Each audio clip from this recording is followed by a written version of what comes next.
Part 1. The History of Pebble, Brook Asylum. Pebble Brook Asylum was erected in 1919 on 40 acres of low, fog-choked land at the outskirts of a dying mill town. The brook for which it was named cut through the property like a thin vein, its water stained dark by iron deposits and runoff from the hills. Locals had long avoided the area. Livestock refused to drink from the stream. Children reported hearing whispers where the trees bent low over the banks. When the state announced it would build a psychiatric hospital there, the town council approved the plans in silence. Construction was rushed. Post-war funding demanded efficiency, not care. The building rose like a fortress, 5 stories of grey stone, narrow windows barred not for safety but for control. The architectural plans borrowed heavily from European institutions, long corridors, isolation wings, and subterranean service tunnels meant to keep patients unseen. The basement was expanded beyond necessity, supposedly for boilers and storage, though no complete records exist of what was built below ground. Pebble Brook opened its doors in February of 1921. From the beginning, it was overcrowded. Patients arrived in wagons and trucks, labeled with diagnoses that ranged from melancholia to hysteria to moral insanity. Many were not ill at all: wives who spoke too loudly, men broken by war, children born wrong, immigrants who could not communicate clearly enough to defend themselves. Once admitted, release was rare. Pebble Brook was not a place of healing. It was a place of removal. The first superintendent, Dr. Harold Whitcomb, believed suffering could be burned out of the mind. He encouraged experimental treatments, prolonged ice baths, insulin shock therapy, early electroconvulsive procedures performed without anesthesia. Patients were restrained for days at a time. Records mention therapeutic deprivation, a euphemism for total sensory isolation in rooms no larger than closets. By 1924, deaths began to quietly outnumber discharges. Officially, the causes were listed as pneumonia, heart failure, malnutrition, or complications of treatment. Unofficially, nurses whispered of patients found with their tongues bitten through, eyes hemorrhaged, fingernails torn away, as if they had tried to claw out of their own bodies. Orderlies complained of screams echoing through the walls long after sedation rounds were complete. The asylum's graveyard was added in 1926. It filled within 2 years. What distinguished Pebble Brook from other institutions of the era was not cruelty alone, but secrecy. Entire wings were sealed off without explanation. Paperwork vanished. Patient numbers skipped ahead as if people had been erased rather than discharged. The state conducted inspections, yet inspectors never stayed long. Townspeople claimed to see unfamiliar men arriving at night. Doctors not on payroll, clergy without churches, individuals whose faces were always obscured by hats pulled low. By the early 1930s, staff turnover was constant. Many resigned after only weeks. Some simply disappeared. One night nurse reportedly fled the building barefoot in winter, screaming that the walls were breathing. Another was found drowned in the brook, lungs filled with mud despite no signs of struggle. Dr. Whitcomb resigned in 1933. His replacement, Dr. Elias Moore, was quieter, deeply religious, and obsessed with the idea that madness was not illness, but infestation. Under his direction, treatment took on a ritualistic undertone.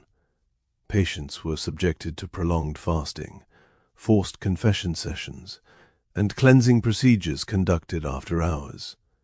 These sessions were never documented in official logs. By the time World War II began, Pebble Brook was already rotting from the inside. Paint peeled from walls that never seemed dry. Rats nested in the ceilings. Patients spoke of shadows that moved independently of light, of voices that knew their names before they ever spoke them aloud. Nurses found symbols carved into doorframes, circles, sigils, patterns no one could identify. In 1947, a fire broke out in the East Wing. 37 patients died, locked in their rooms. The investigation concluded faulty wiring. Survivors claimed the fire started after the screaming began, that the smoke moved against the flow of air, that something had been chanting from the basement. The asylum never recovered. By the 1960s, Pebble Brook was a decaying relic, operating only because no one knew what to do with the hundreds still trapped inside. When it finally closed in 1972, the evacuation took less than a week. Entire wards were left untouched, beds made, restraints still bolted to walls, patient belongings abandoned as if no one dared return. The building was sealed, the records were buried, and Pebble Brook was supposed to be forgotten, but the brook still runs dark, and the asylum never truly emptied. Part 2. The purchased there were 6 of them when they crossed the rusted gates of Pebble Brook for the first time. They joked to hide their unease. The paperwork had been cheap, suspiciously cheap. The county wanted the land off its books, the structure declared unsafe, unsalvageable. That alone should have been enough to turn them away. But curiosity, arrogance, and the thrill of owning something forbidden outweighed common sense. The moment the doors were forced open, the building exhaled. Dust poured outward in a thick, choking cloud that smelled of mildew, rot, and something faintly coppery. The air inside was cold, unnaturally so, like a cellar untouched by sunlight for decades. Their footsteps echoed far too long, as if the halls were stretching themselves to accommodate the sound. It took less than 5 minutes to notice the boards. Entire rooms were sealed shut, not collapsed, intentionally boarded. Thick planks nailed from the outside, layered over doors and windows. Some were old, grey with age. Others were newer, the wood pale and splintered, nails rust-free. Someone had come back after the asylum closed. They argued over it. Fire damage, structural hazards, liability issues. None of it explained why the boards were carved with shallow, frantic gouges on the inside edges. Marks, visible where the wood didn't quite cover the frames. Hand marks. Fingernail scrapes. The first sound came from above them.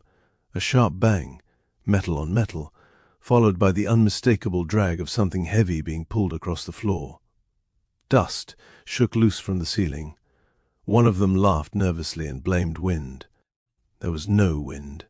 As they moved deeper into the building, the temperature dropped further. Breath fogged. The air pressed against their skin like damp cloth. In the West Wing, a wheelchair rolled out of an empty room and tipped over on its own, clattering violently against the tile. That was when the lights flickered on. None of them had connected power. The bulbs burned, dim and yellow, some strobing erratically, others buzzing with a low electrical whine that crawled under the skin. Down the corridor, doors began to open and slam shut in sequence, one by one, as if something unseen was testing each room. Poltergeist activity erupted without warning. A filing cabinet launched itself across the hall, narrowly missing a head before exploding against the wall. Glass shattered. Ceiling tiles crashed down.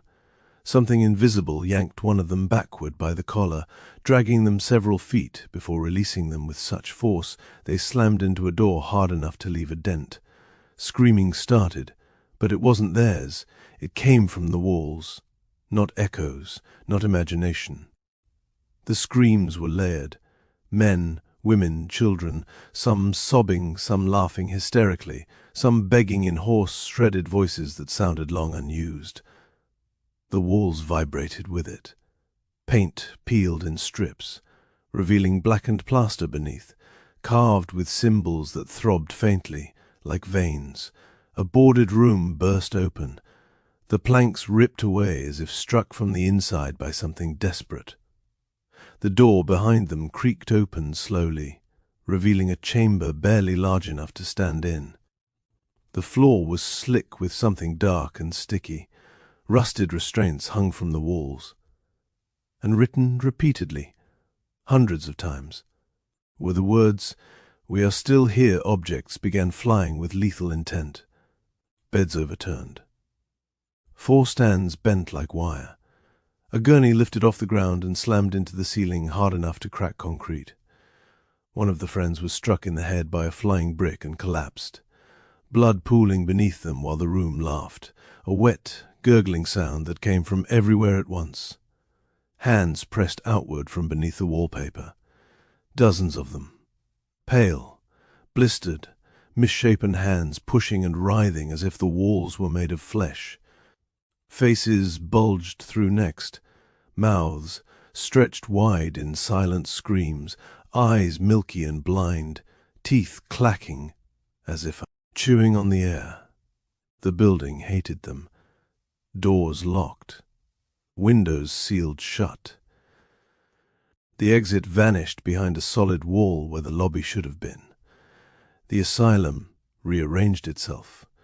Corridors twisting, stairwells leading nowhere, floors bleeding rust-colored liquid that smelled unmistakably of old blood. One of them swore they heard their own name whispered lovingly from a darkened room.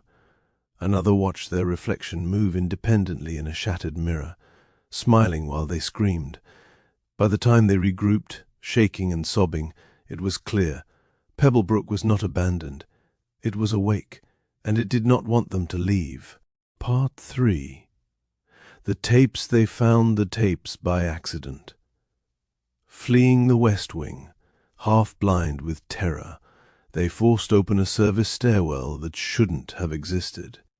Its door hidden behind peeling wallpaper that bled rust when torn.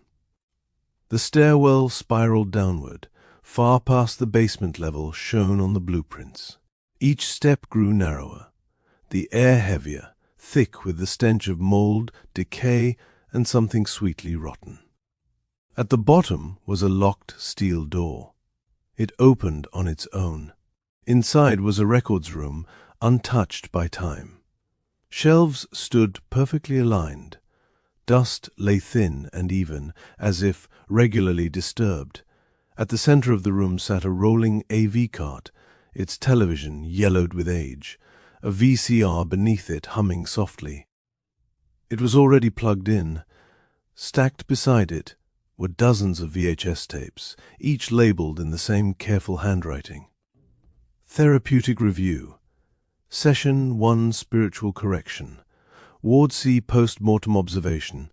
Do not archive. The date stamps ranged from 1969 to 1971. After Pebble Brook was officially abandoned. Hands shaking. One of them pressed eject.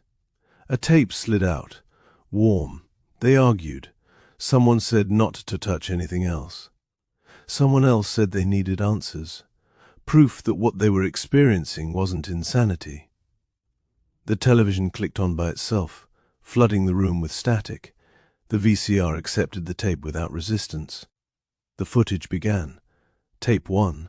Spiritual correction. The camera quality was poor, warped at the edges, the image bending as if the tape itself were decaying. A timestamp flickered inconsistently. The room shown was unmistakable, one of the boarded isolation cells. A man lay strapped to a gurney. He was emaciated, ribs sharp against translucent skin, lips cracked and bleeding. His eyes darted wildly, tracking movement no one else could see. Standing around him were 3 doctors and a figure in clergy robes, their faces partially obscured by shadow. One voice spoke calmly. This subject demonstrates persistent infestation. Traditional treatment has failed. The man began screaming. Not words, sounds. Wet, animalistic noises that tore at the throat. As the restraints were tightened, the walls of the room visibly bulged inward, pulsing in time with his breath. The camera shook violently as if the person filming were struggling to hold it steady. Symbols were drawn onto the man's chest with something dark and viscous. Blood, or something thicker. The clergy figure began chanting. The language was unfamiliar, harsh and rhythmic, scraping against the ears. As the chant grew louder, the man's body arched violently. His mouth stretched far beyond what should have been possible, jaw cracking audibly as a second voice emerged from his throat. A deeper voice, laughing. The lights exploded overhead. When the image returned, the man was still, eyes open, smiling. The doctor leaned close to the camera and said quietly, "It can mimic death." The tape cut to static. No one spoke. Someone vomited onto the floor. Another backed into a shelf, knocking over a box labeled Unreturned Personal Effects. Inside were teeth, locks of hair, finger bones tagged with patient numbers. The VCR whirred again. Another tape inserted itself.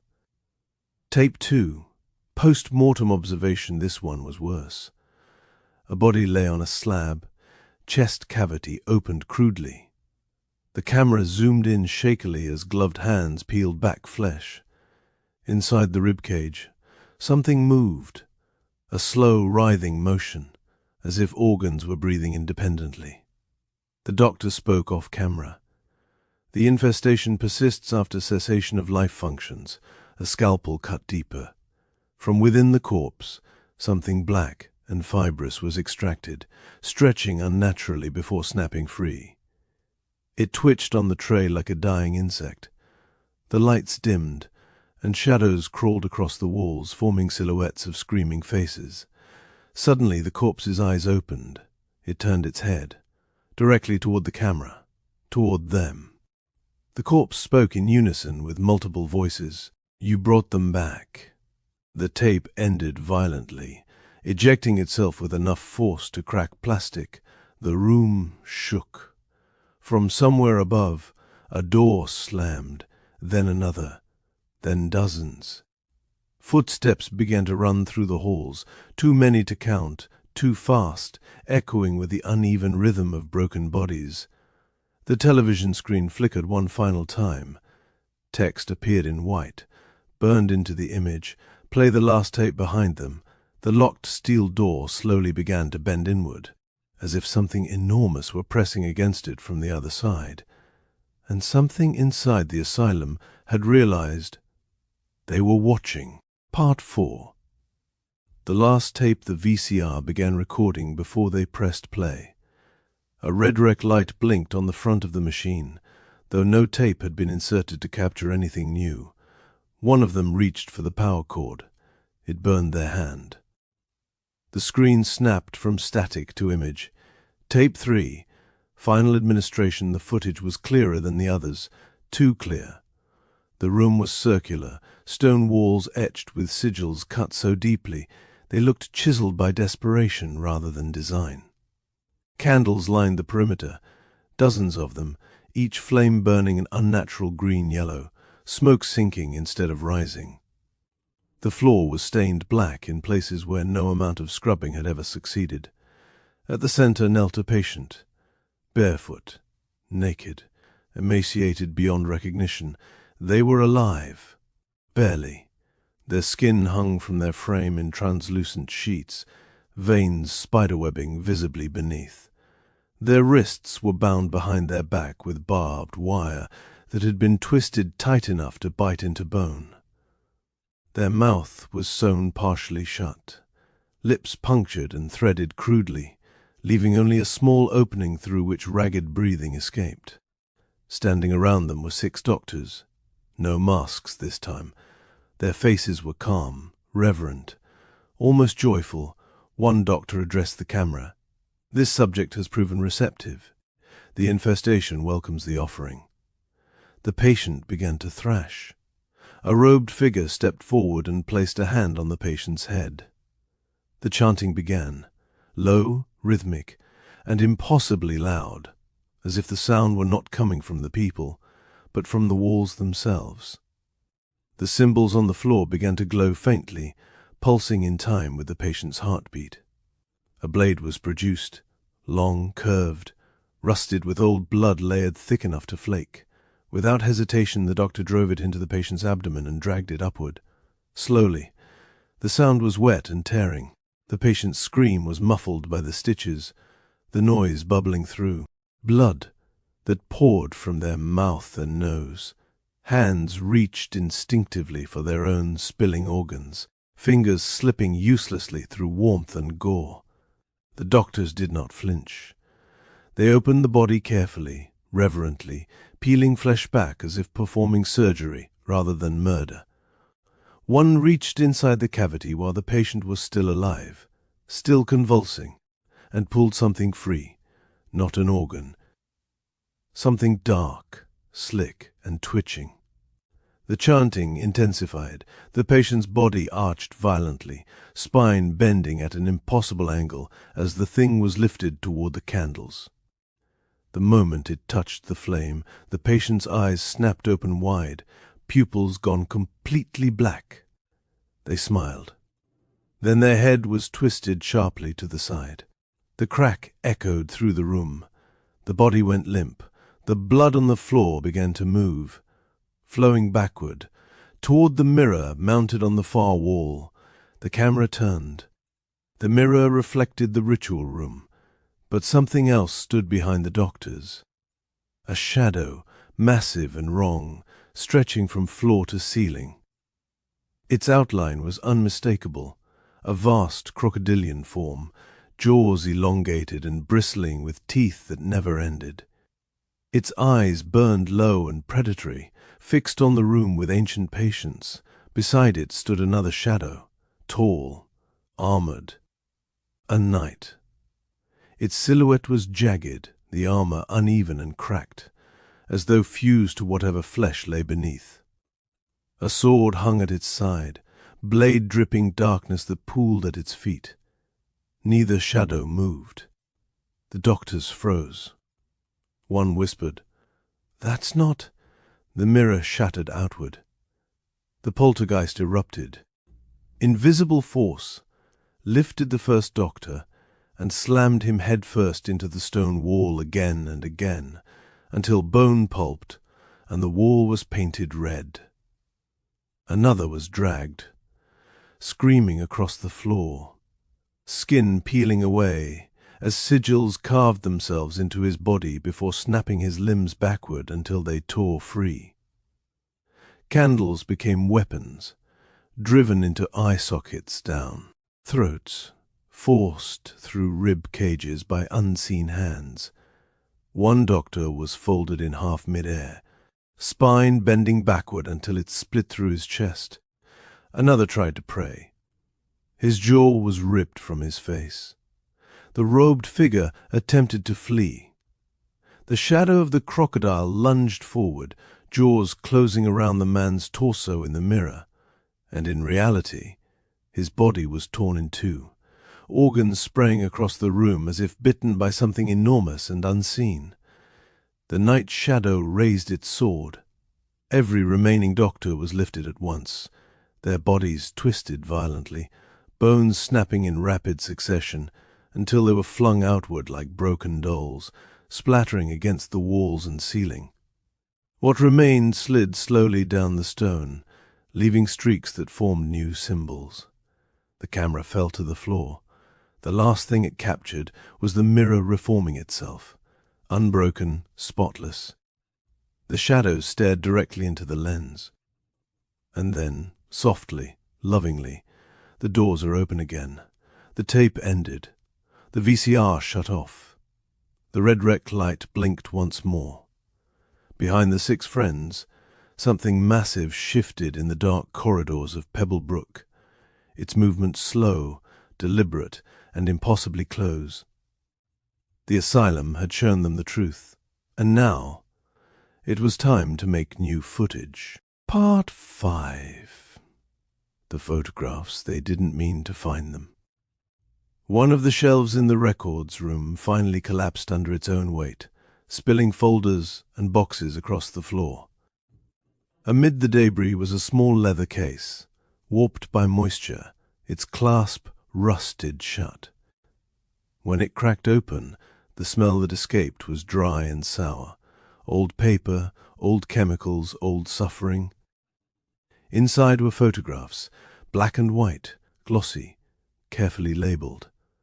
The subjects were young, too young to belong in a place like Pebble Brook. Their heads were shaved, eyes hollow and unfocused, hospital gowns hanging off frames that looked starved by more than hunger. The rooms behind them were unmistakable: isolation cells, treatment wards, the ritual chamber from the tapes. Some photographs showed restraint chairs. Others showed crude instruments laid out on trays, positioned deliberately within frame. Many of the children were crying. Some stared directly at the camera with expressions far older than their faces should allow. A few photographs were marked after. No one described those out loud. As they flipped through the stack, faint sounds began to creep into the room, soft at first, almost indistinguishable from the hum of the building. Whimpering, the scrape of fingernails on stone. A child's voice whispering, "Please," over and over, as if trapped in a loop. The photographs began to change. Eyes followed movement that wasn't there a moment before. Shadows appeared behind the children that hadn't existed in earlier frames. In one photo, a small hand pressed outward from the glossy surface, warping the paper as if it were thin skin. Then the screaming started. It came from everywhere. High-pitched cries echoed down the corridors, overlapping, panicked, desperate. Doors rattled violently as if fists were pounding from the inside. The temperature plunged, breath frosting instantly, while lights flickered in erratic bursts that revealed fleeting shapes in the halls, small figures darting just out of sight. For the next hour, Pebble Brook unleashed itself. Wheelchairs rolled at full speed down empty corridors and slammed into walls. Call bells rang endlessly from rooms with no beds. Lockers burst open, spilling shoes, torn clothing, and personal items that skidded across the floor as if thrown. The photographs tore themselves free from shaking hands and scattered into the air. They floated, then burned, each ignited one by one without flame, curling in on themselves as the screams intensified.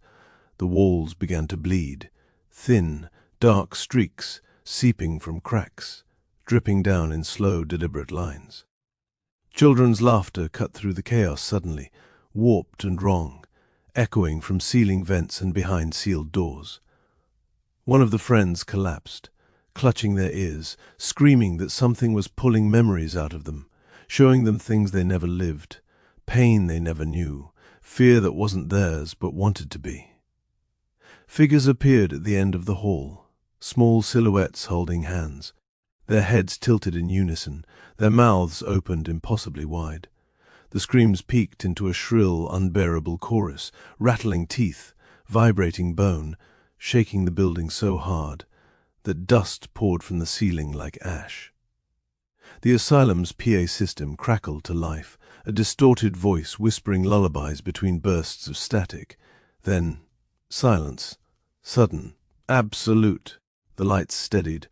The walls stopped bleeding. The corridors emptied. Only the echo remained, and carved freshly into the stone beside them, deep, raw, and still crumbling, were words that hadn't been there before. We were never patients, we were practice from far below. Something massive shifted, and somewhere in the dark, a child began to cry again. Closer this time, slow footsteps pacing just out of sight, as Pebble Brook prepared to show them what came after the photographs. Part 6. What casts the shadows, the truth, did not come as a revelation. It came as a remembering. as if Pebble Brook was no longer telling them something new, but forcing them to acknowledge something that had always been there. The shadows returned slowly, not suddenly, not violently. They bled into existence. The crocodilian shape first appeared where the hallway lights failed to reach, its outline stretching unnaturally long across the floor, its tail dragging through walls as if stone were water. The night followed, emerging where the ceiling collapsed inward, its silhouette fractured and jagged, armor fused into a single malformed mass. They did not walk. The asylum moved around them. A voice finally spoke, not aloud, but directly into their skulls, layered with dozens of others beneath it. You named us monsters, so you would not have to name yourselves. The walls peeled back, not physically, but conceptually. Layers of time stripped away, revealing what Pebble Brook had been before it was ever an asylum. Before the doctors, before the patients, before the land had a name. The brook was older than the town, older than the state, older than memory. Long before stone walls and iron bars, something had been fed here, not worshipped, used. The rituals were crude at first. Animals, prisoners, unwanted children, offerings meant to draw strength, obedience, victory. The crocodile shadow was not a beast. It was hunger, a thing born from consumption without mercy. Every child starved, every patient bled, every body buried without name. It grew vast not from belief, but from repetition. A god shaped not by prayer, but by procedure.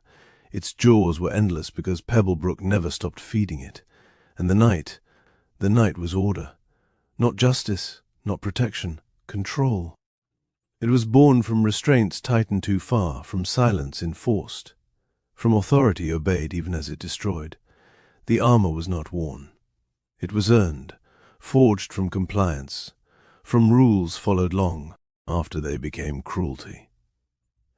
The doctors did not summon these things. They discovered them. The tapes weren't rituals to invite demons. They were attempts to refine a process. The doctors believed madness was contamination, because the asylum itself demanded purity. The shadows were the asylum's will given shape. Pebble Brook was not haunted. It was inhabited. The ghosts, the children, the patients, the screaming voices were not servants. They were residue. What remained after the shadows took what they needed and left the rest to rot in the walls. The crocodile fed on pain. The night enforced silence. Together they kept the machine running, and now they had been starved for decades, until 6 new owners unlocked the doors. The shadows loomed closer, finally moving, stretching into the corridors, pressing against ceilings, filling rooms without ever fully entering them. You are not replacements, the voices said. You are witnesses. The asylum groaned, delighted. Somewhere deep below, mechanisms older than electricity began to stir, chains rattled. Doors unlocked themselves one by one. The boarded rooms began to open, not violently, but willingly. Pebble Brook was no longer hiding its nature. It had shown them its gods, and the final truth settled into their bones like cold. The shadows were never trapped there. They were waiting for someone to look at them long enough to understand, and to take their place. If you want, next we can. Show which friend the shadows choose first, reveal what happens when someone accepts the night, depict the crocodile feeding directly, or begin the final escape, attempt that the asylum will not allow. Just say where you want the story to go next. Part 7. The first chosen it was Evan. It was always going to be Evan. He was the quiet one, the one who tried to rationalize the noises, who kept notes, who insisted there had to be rules to what was happening. He believed patterns could protect him. He believed understanding meant safety. The night noticed that immediately. It began subtly. While the others argued in whispers, Evan stopped responding. not frozen, listening. His head tilted slightly, eyes unfocused, breath slow and measured, as if someone were standing very close, speaking softly just out of hearing range. A faint pressure appeared around his wrists. Not visible at first, just red lines forming slowly, tightening like remembered restraints. Evan rubbed at them, confused, until the skin split and bled where invisible cuffs dug in. "I think," he said calmly, too calmly, "I think it wants me to stand still." The lights above him brightened. Everywhere else they dimmed. The shadows stretched, the knight's silhouette sharpening against the far wall. Its armor creaked, not metal on metal, but bone settling into place. The air around Evan thickened, pressing his shoulders back, straightening his spine until his posture became unnaturally rigid. He tried to move. His legs locked. The floor beneath him changed, tiles smoothing, aligning, becoming clean in a way the rest of the asylum never was.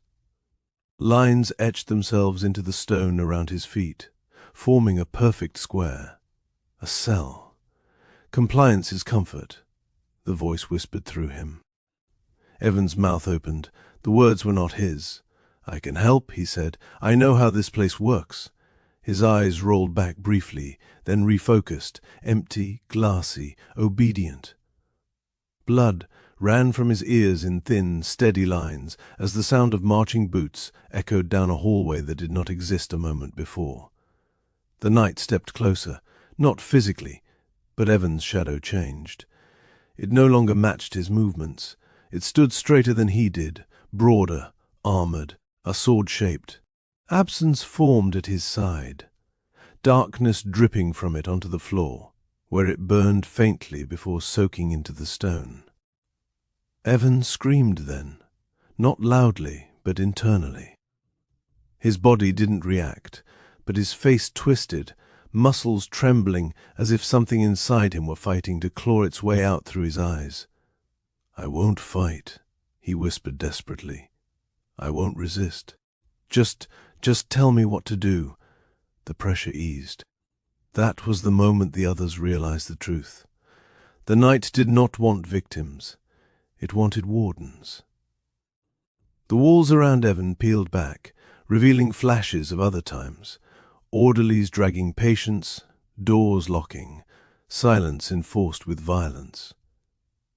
Each memory sank into him, layering over his own until his name meant less than his function. The crocodile shadow stirred at the edge of the hall, jaws parting slightly. It was not interested. Not yet. Evan belonged to order now. The night leaned close enough that its helmeted silhouette overlapped Evan's face completely. For a split second, they saw what lay beneath the armor. Nothing human, just a hollow space shaped like a man. Evan turned toward them. His voice was steady, empty. "You shouldn't run," he said. "The asylum doesn't like disorder." Behind him, doors slammed shut one by one. Pebble Brook had made its first correction, and somewhere deep in the building, something hungry shifted, waiting for the next one to break. Part 8. The name beneath the armor, the name was not spoken aloud at first. It surfaced the way rot rises through floorboards. Slow, inevitable, impossible to ignore. Evan stood perfectly still, blood drying in neat lines along his wrists, eyes fixed on something none of them could see. The air around him vibrated faintly, like a held breath that refused to release. When he finally spoke again, his voice carried a second cadence beneath it, older, formal, patient. "I remember this title," he said. The night's shadow deepened, edges sharpening until the silhouette no longer bled into the walls but cut into them. Symbols began to surface in the stone around Evan's feet, circles within circles, crowns carved upside down, a sigil that repeated obsessively as if the building itself were trying not to forget. One of the others recognized it.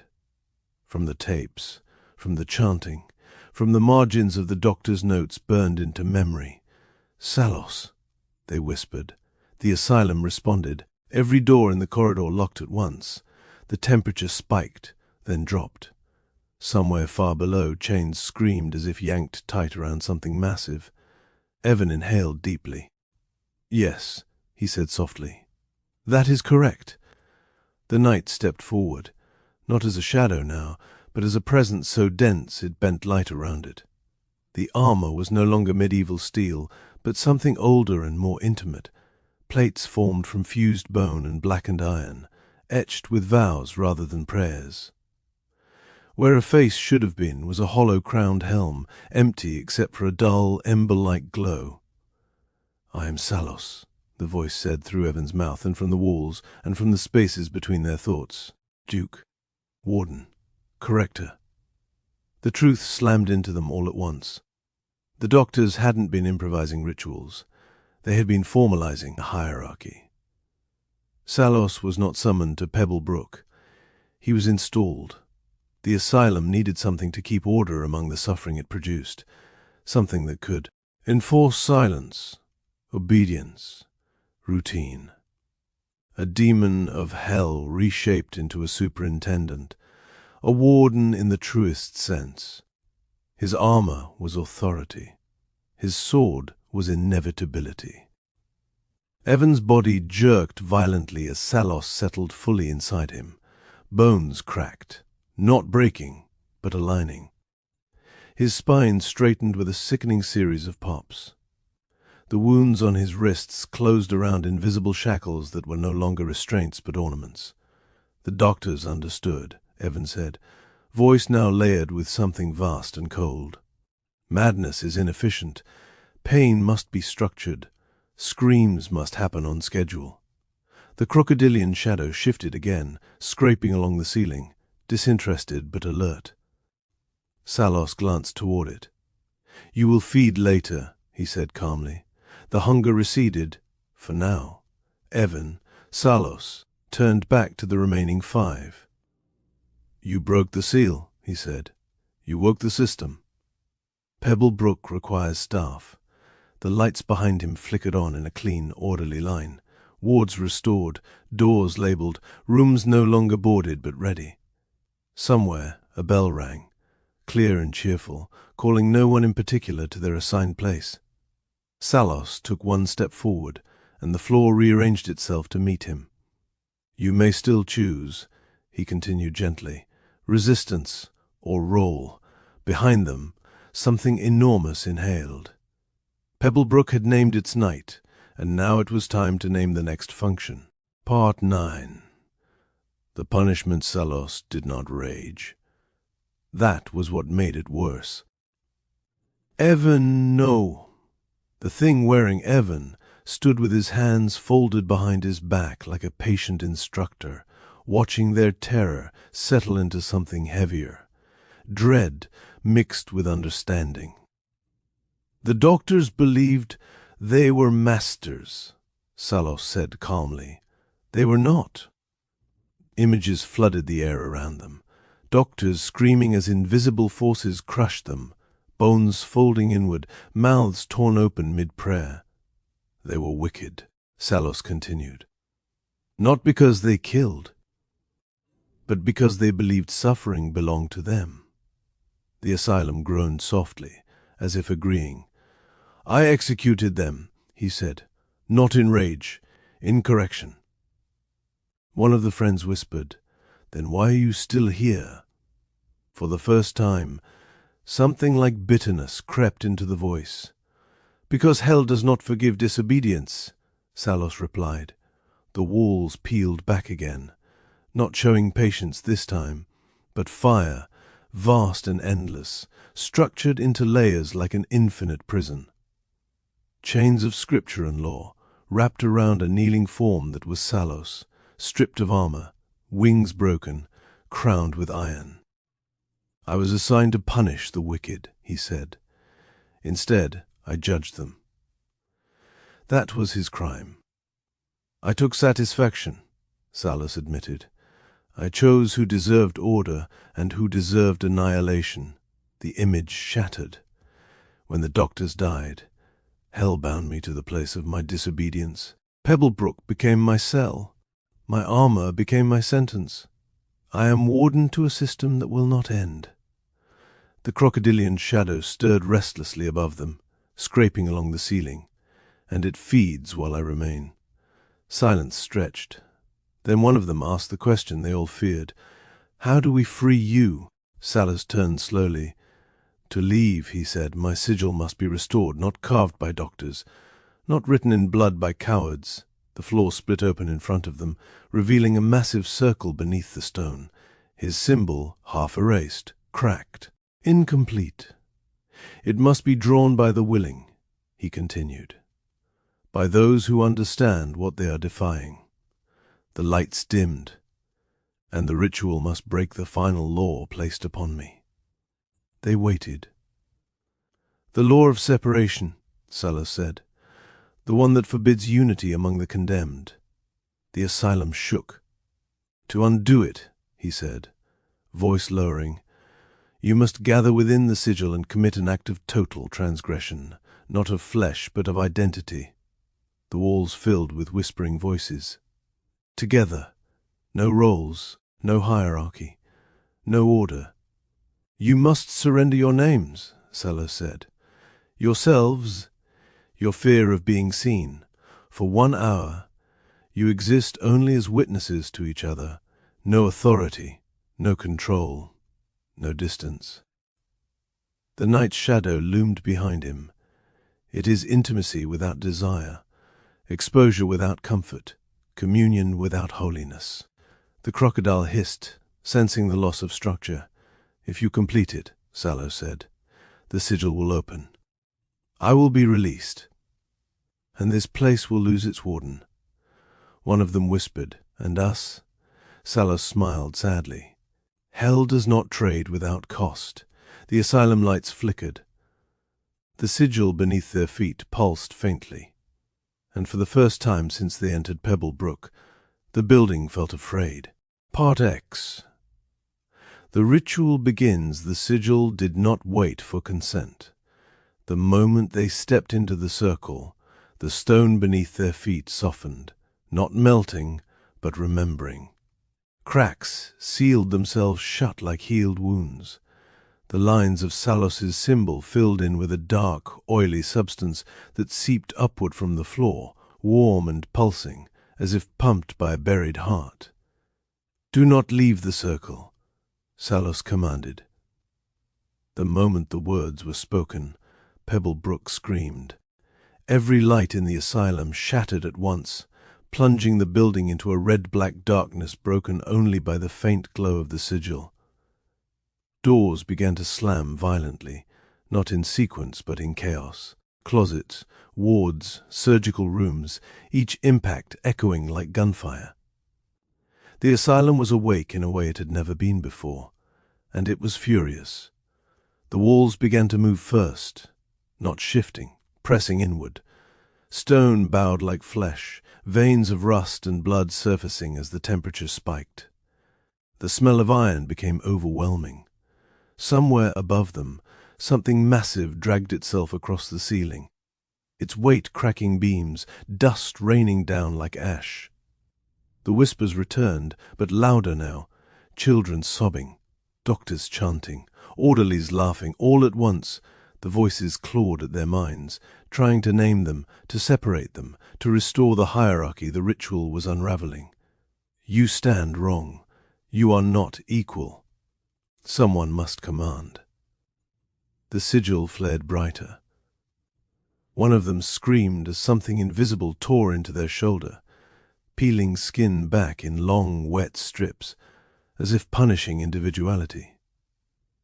Blood splattered across the circle, but instead of pooling, it flowed backward, sucked into the lines of the sigil where it hissed and steamed. Salos roared for the first time. The night's shadow loomed over them, armor cracking, fractures glowing like embers beneath bone and iron. Hold, he snarled. It is resisting me. The crocodilian presence surged. The ceiling split open. A massive, unseen force crashed. Downward, jaws snapping inches above their heads, teeth felt rather than seen. Pressure crushing the air, breath stolen from lungs. One of them was yanked upward violently, lifted by nothing, spine stretching as something bit down around their torso. They screamed as ribs shattered inward. The others dragged them back into the circle just as the jaws snapped shut, severing nothing. But the absence left behind burned worse than any wound. The asylum retaliated harder. Hands erupted from the walls, dozens, hundreds, grabbing, tearing, pulling at hair and flesh, trying to drag them out of the circle. Fingernails ripped skin. Teeth bit deep. One hand sank into a thigh and twisted, wrenching muscle loose in a spray of blood. Still, they held. The sigil demanded more. Not sacrifice, but surrender. One by one, memories were ripped from them and projected into the air. Private moments, shame, terror, guilt, twisting together into a nauseating collage. The asylum howled as control slipped further away, as its rules dissolved into screaming static. Orderlies burst from doorways, their bodies broken and stitched wrong, faces split open and chanting nonsense syllables. They hurled themselves at the circle, only to be crushed mid-air by an unseen force, bodies folding and bursting as if slammed by a giant fist. Blood rained down. The sigil blazed white-hot. Salos screamed, not in pain, but in release. The knight's armor began to tear away from Evan's body in violent chunks, ripping flesh with it, exposing raw muscle and bone beneath. Evan convulsed, screaming as pieces of the armor were forcibly removed, dragged into the sigil where they dissolved into smoke and screaming echoes. The crocodilian presence thrashed wildly now, smashing through walls, collapsing floors, devouring ghosts whole, patients and doctors alike, yet growing weaker with every bite, starving without order to structure its feast. The asylum began to collapse inward. Stairwells twisted into knots. Hallways folded over themselves. Floors buckled, spilling rust-colored blood from beneath the tiles as if the building itself were hemorrhaging. Salos fell to his knees. Almost. He gasped. Do not break. Do not separate. A final scream tore through Pebble Brook as the sigil reached completion. The shadows shrieked. The asylum fought to the last breath, and then something snapped. The building fell silent. Not dead, but empty. The sigil burned itself into the stone permanently, smoke curling upward in slow, lazy spirals. Evan collapsed forward, armor gone, body broken but breathing. Far above them, something enormous fled, dragging its hunger with it into the dark. Pebble Brook had lost its warden, and the price of freedom was written in blood, bone, and memory. The ritual was complete, but hell was still watching. Part 11. The reward they expected punishment. That was the lie Pebble Brook had trained them to believe, that survival demanded suffering, that mercy was a trick word used by cruel systems. When the ritual ended and the asylum fell quiet, they waited for hell to collect its due. It didn't. Salos rose slowly from the scorched circle, no armor left to hide behind, no shadow clinging to his outline. Evan's body was scarred, ribs bound crudely by coagulated blood and ash, but his eyes were clear for the first time since the doors had locked. "My name," he said softly, correcting the way the sound echoed through the ruined halls, "will be remembered many ways. Salos, Salios. Names bend when chains break." He looked at each of them in turn, not as a judge, not as a warden, but as something older and quieter. "I cannot restore what Pebble Brook took," he said. "Time does not move backward, even in hell." The asylum groaned faintly, settling into itself like a corpse finally accepting rest. But I can give what it was designed to erase. They felt it then, not immediately, not like a spell snapping shut, but like warmth returning to a limb long thought dead. A pressure in the chest, easing. A loosening of the constant vigilance that had lived in their bones since the doors first slammed closed. Within one cycle of the moon, Salos continued, each of you will find true love. The words carried weight, not romantic fantasy, not illusion. Truth. It will not arrive gently, he warned. Love never does when it is real. It will demand honesty. It will expose what you hide even from yourselves. Some of you will try to reject it. His gaze lingered. You will fail. The walls around them flickered, not with horror this time, but with possibility. Glimpses bled through the cracks in reality, hands reaching for one another without fear, voices speaking names without shame, eyes meeting and staying. This is my recompense, Salos said. Not because you freed me, the ground trembled, as something vast shifted far, far away, but because you refused to become what this place wanted. The sigil dimmed, no longer hungry. Salos stepped backward, already fading, the edges of his form dissolving into drifting ash and ember light. When love finds you, his voice echoed, distant now, do not mistake it for weakness. It is the only force that ever terrified hell. The asylum doors creaked open for the first time. Real daylight poured in.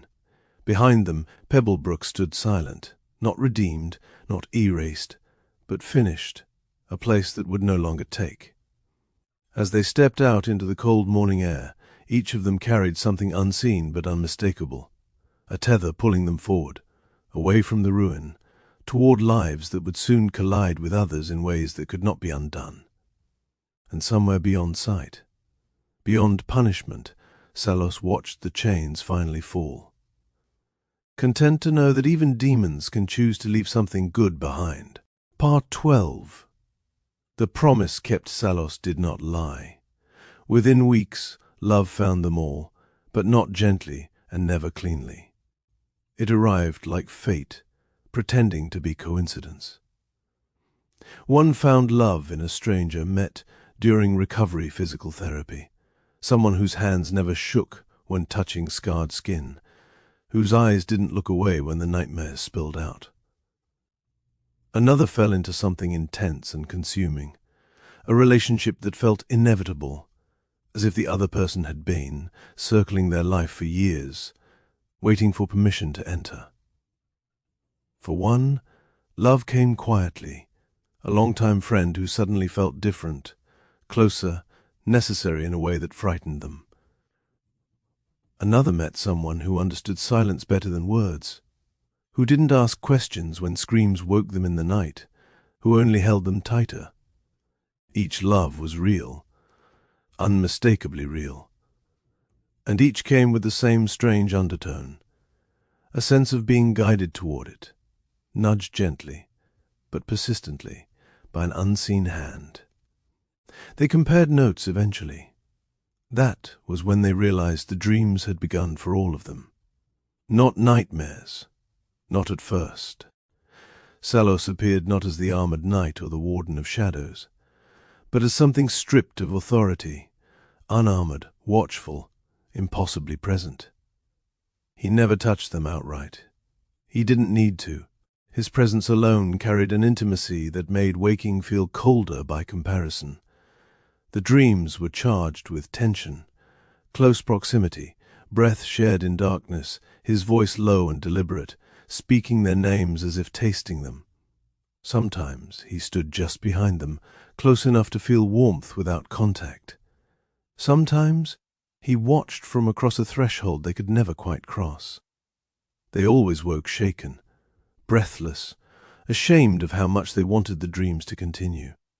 The dreams grew more frequent, and with them obsession. They began to think of Salos during the day, unbidden thoughts, flashes of his voice when their lovers touched them, a strange sense of comparison they hated themselves for. Love grounded them in the world, but Salos lingered like a gravity well beneath it all. One admitted it first, "I feel like he's still connected to me." Another confessed the same thing a week later.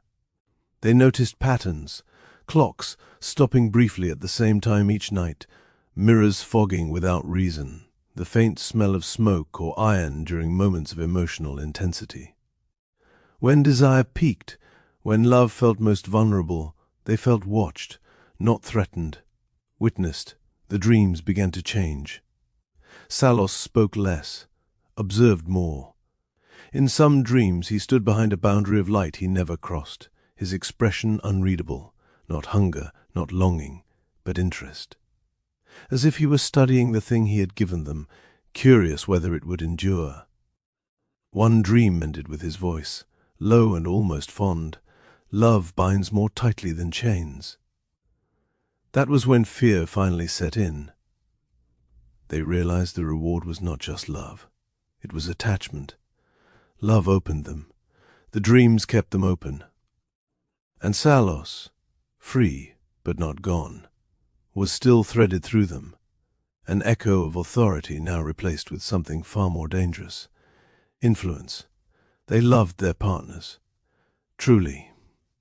But late at night, when sleep dragged them under, when desire blurred into vulnerability, they wondered, was Salos teaching them what love was, or was he teaching them how easily it could be claimed? And somewhere beyond dreams, beyond Pebble Brook, something ancient and patient watched the bonds it had created tighten, waiting to see whether love would save them or finish what the asylum had started. Part 13. The marks it started with skin that itched, not like a wound healing, like something beneath the surface trying to be acknowledged. Each of them felt it in a different place, along the ribs, behind the ear, across the collarbone, low on the wrist where veins pulsed visibly. They tried to ignore it. They failed. The dreams intensified. Salos no longer watched from a distance. He stood closer now, not touching, never touching, but his gaze lingered on bare skin, on scars earned in Pebble Brook, on the places where fear had once lived. "You remember me with your minds," his voice whispered in sleep. But memory fades. They began to draw his symbol absent-mindedly, on notebooks, on fogged mirrors, in condensation on windows, always the same curves, the same crown-like angles, the same geometry that felt right, even when they couldn't explain why. The first cut was accidental. A kitchen knife slipping, a shard of glass pressed too hard, something sharp where it shouldn't have been. But when blood welled, the itching stopped, just for a moment. That was enough. They didn't speak about it at first. Shame kept them quiet. Fear kept them silent. But the marks appeared anyway. Small at first, shallow, hidden beneath clothing. Lines carved without full awareness, guided by dreams they barely remembered upon waking. The symbol emerged piece by piece, not rushed, reverent. When one of them finally saw another's mark, peeking out from beneath a sleeve, the recognition was instant. No explanation needed, just a shared look of understanding and horror. "You too," someone whispered. They stopped pretending after that. The carvings became deliberate, still hidden, still private, still painful, but no longer accidental. Blood soaked into towels, into bed sheets, into the floors of bathrooms late at night. The symbol burned beneath their skin, swelling, scabbing, healing badly, staying. Love did not stop them. Their partners noticed the changes, the secrecy, the way they flinched when touched near certain places, the way their eyes went distant when the name Salos was spoken, even accidentally, even by someone else. Then came the tattoos. Ink instead of blood. Permanent instead of fleeting. One by one, they found artists who didn't ask questions, or who asked too many and didn't care about the answers. The name was etched into skin in careful lettering, sometimes hidden, sometimes proudly visible. Salus across a shoulder blade, down a spine, wrapped around a wrist like a shackle reimagined as ornament. The moment the needle finished, each of them felt the same thing, relief. The dreams changed again. Salus no longer spoke. He simply looked at them, and for the first time nodded. The obsession did not feel like madness. It felt like devotion, like they had finally aligned themselves with something that had always been waiting. Their bodies became archives, their skin a record of survival, fear, love, and something deeper, something binding. They told themselves it was control. They told themselves it was choice. But late at night, when fingers traced raised scars and fresh ink alike, when the symbol seemed to pulse faintly beneath healed flesh, they all felt the same quiet certainty settle in their bones. Pebble Brook had taken victims. Salus had taken followers. And somewhere beyond dreams and punishment and love, a Duke of Hell watched his mark spread, patiently. Part 14. The devotion it stopped being a choice. That was the moment they all realized they were already lost. The symbol no longer itched, it burned. A deep, pulsing heat beneath the skin, synchronized across all 6 of them, no matter where they were, no matter the time. When one felt it flare, the others felt it too, like a shared nerve exposed to air. They began waking with blood under their nails. No memory of how it got there. The dreams were no longer dreams. They were visitations. Salus stood closer each time, so close they could feel the weight of his presence pressing into them, bending thought and breath alike. His voice no longer whispered. It commanded without words. A look was enough, a pause, a subtle tilt of his head. Remember me. They would wake gasping, hands already clenched around their own bodies, fingers tracing the symbol again and again, as if checking that it hadn't vanished overnight. But it never did.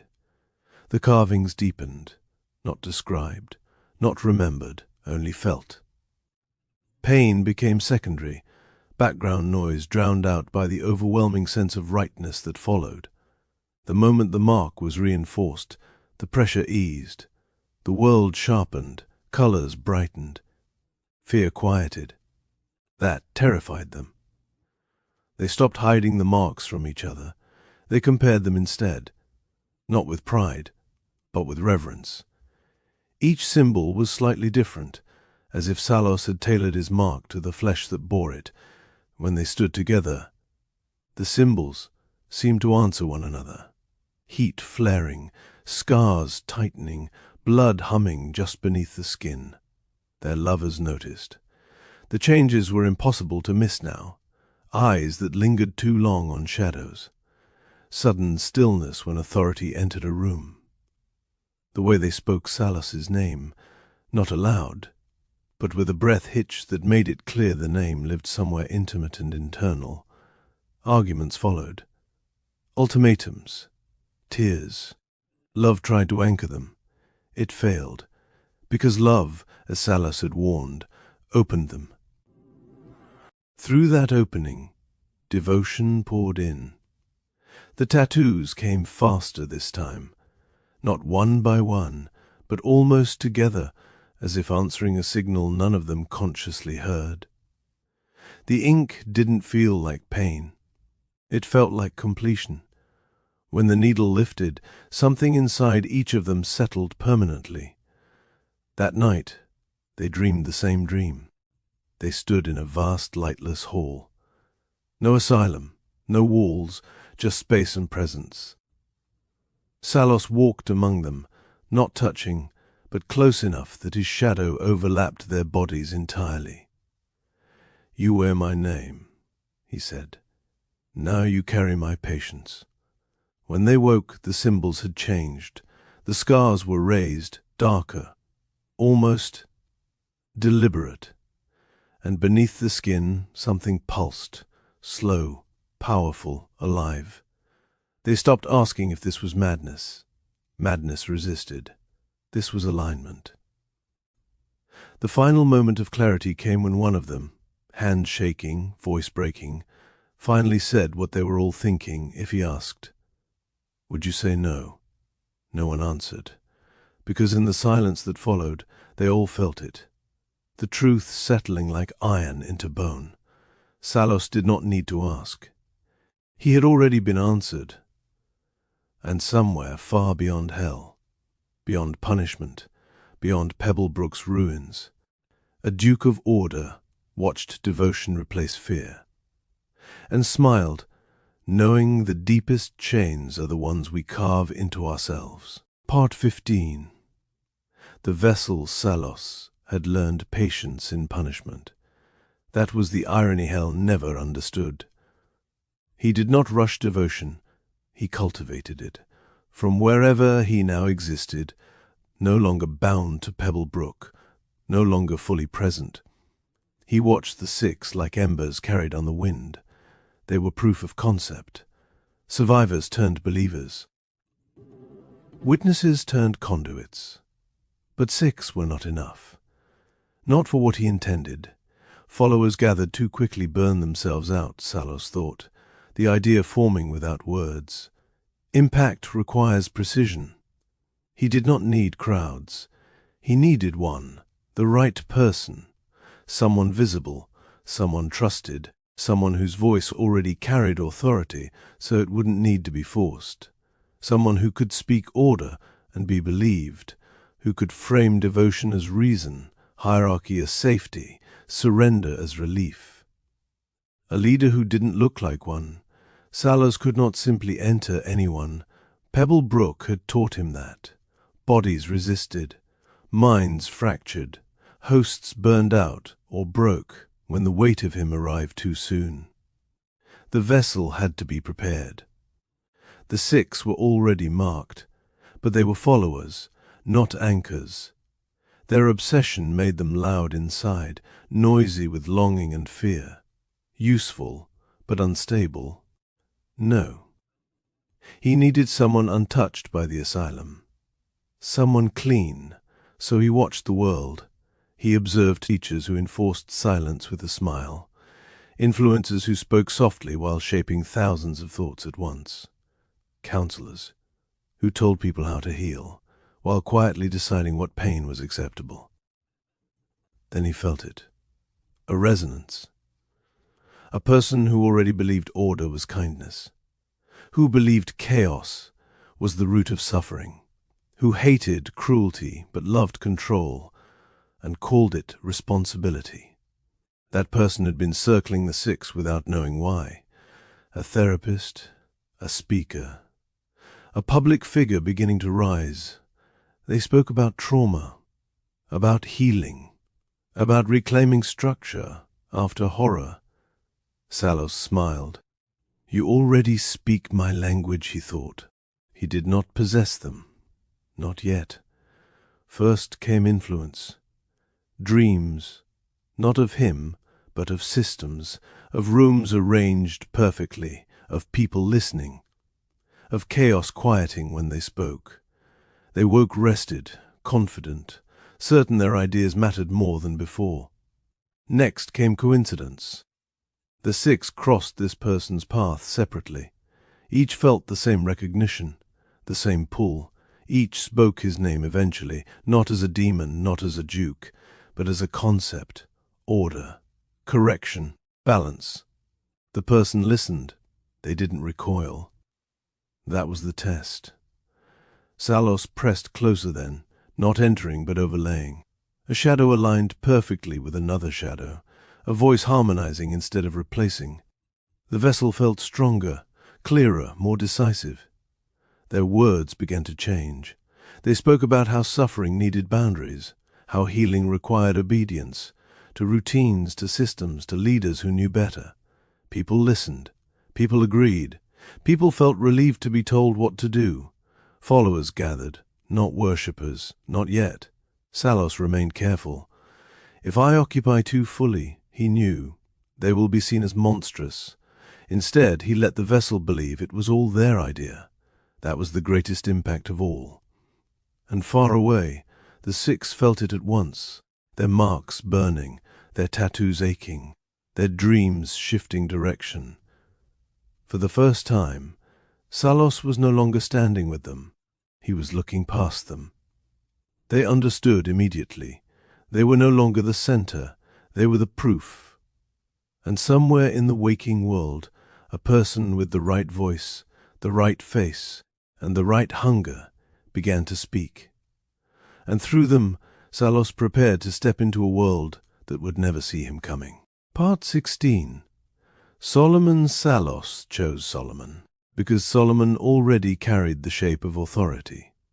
Not borrowed, not forced, earned. Solomon was 36 years old and stood just over 6 feet tall, a presence that filled rooms without demanding attention. Dark blonde hair kept deliberately unstyled bluish-grey eyes that seemed to measure people without judging them. At least, not openly. He moved with the easy certainty of someone used to being watched, listened to, followed. He was handsome in a way that didn't feel ornamental. Strong jaw, calm mouth, a face that suggested decisions made quickly and lived with completely. People described him as an alpha male, though he never used the term himself. He didn't need to. Leadership clung to him naturally. Solomon was macabre, descended from a line that prized discipline, endurance, and inherited memory. He carried tradition lightly, outwardly kind, patient, generous with his time. He volunteered. He mentored. He remembered names. He smiled easily. But there was something else beneath that kindness. An edge, a private gravity that pulled darker thoughts inward instead of letting them surface. People sensed it and mistook it for depth, for mystery, for strength. They trusted him more because of it. Solomon lived in Chicago, where order and chaos had always danced together. By night, he was a house music DJ, respected, influential, known for sets that built tension slowly before releasing it in waves that moved entire rooms as one body. He understood rhythm at a level most never reached. He knew how to hold people, how to structure emotion, how to guide hundreds of strangers into shared surrender without a single spoken command. Crowds didn't just dance for Solomon. They aligned. Salos noticed that. The demon did not enter Solomon violently. There was no possession in the way horror stories describe. No screaming, no blackout, no loss of self. Instead, Salos recognized him. Solomon began dreaming of architecture, vast, elegant systems of sound and stone, corridors built from rhythm, hierarchies arranged like harmonics. He woke inspired, ideas sharper than ever, confidence deepening into something almost serene.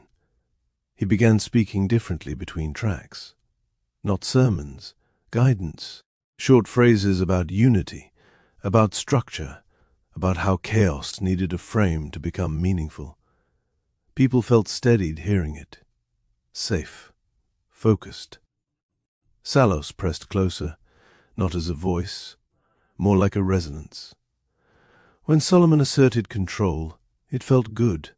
When he corrected others, it felt necessary. The darker part of him, the one that had always existed carefully leashed, was no longer something to suppress. It was something to refine. Solomon never asked where the certainty came from. That was why he was perfect. Kindness remained. Generosity remained. But beneath it now ran something colder and more precise. A belief that suffering could be minimized if people simply listened, if someone strong enough took responsibility for deciding what order should look like. Salos did not overwrite Solomon. He amplified him, and somewhere across the city, 6 marked followers felt their scars burn in unison, a signal they understood immediately. The demon had found his vessel. Not a fanatic, not a monster, but a man people already trusted, a man whose voice moved crowds, a man whose idea of harmony could reshape thousands at once. Solomon stepped into the DJ booth that night, unaware that he was no longer alone, and as the bass dropped and bodies moved as one, Salos finally smiled from behind Solomon's eyes, knowing this time he would not be punished for choosing impact over cruelty. This time, the world would invite him in. The house that listened Solomon's dreams, began the same way every night. Silence first, not the absence of sound, but the expectation of it, like a crowd holding its breath just before the bass drops. He would find himself standing in a vast darkened space that felt neither indoors nor outdoors, the ground smooth beneath his feet, faintly warm, vibrating with a rhythm too slow to hear. Then Salos appeared. Not armored, not monstrous. He stood as a tall silhouette cut from shadow, edges soft, features indistinct except for the eyes.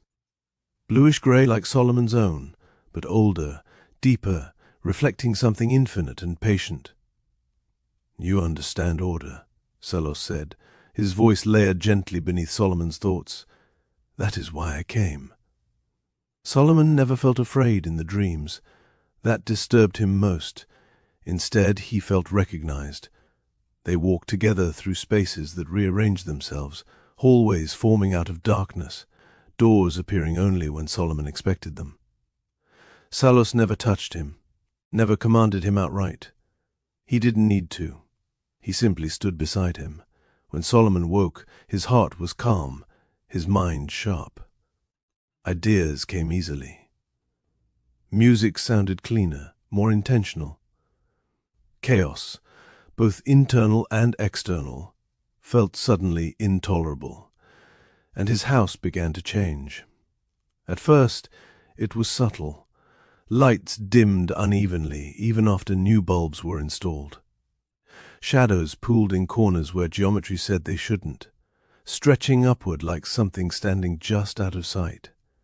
His smart speakers activated randomly at night, playing low static or fragments of house tracks, slowed to an almost funereal tempo.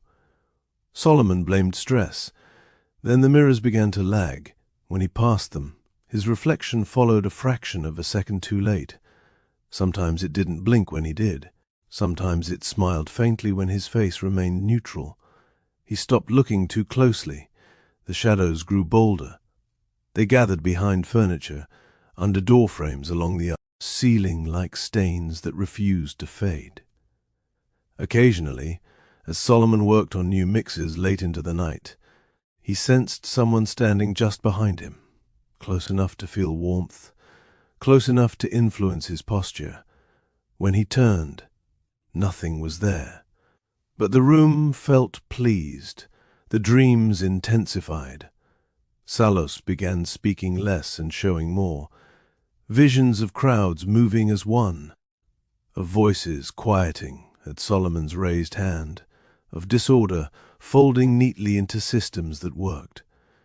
In one dream, Solomon stood in a booth above a sea of people, sound waves forming architectural patterns around them. You already conduct them, Salos said quietly. You always have. Solomon woke with his sheets twisted around him like restraints. The house responded to his moods now. When he felt focused, the shadows withdrew. When irritation or dominance flared, they thickened, pressing closer to the floor, the walls, the ceiling, watching. Once, while pacing the living room, Solomon noticed the shadows aligning themselves behind him, stretching in the same direction, like a crown.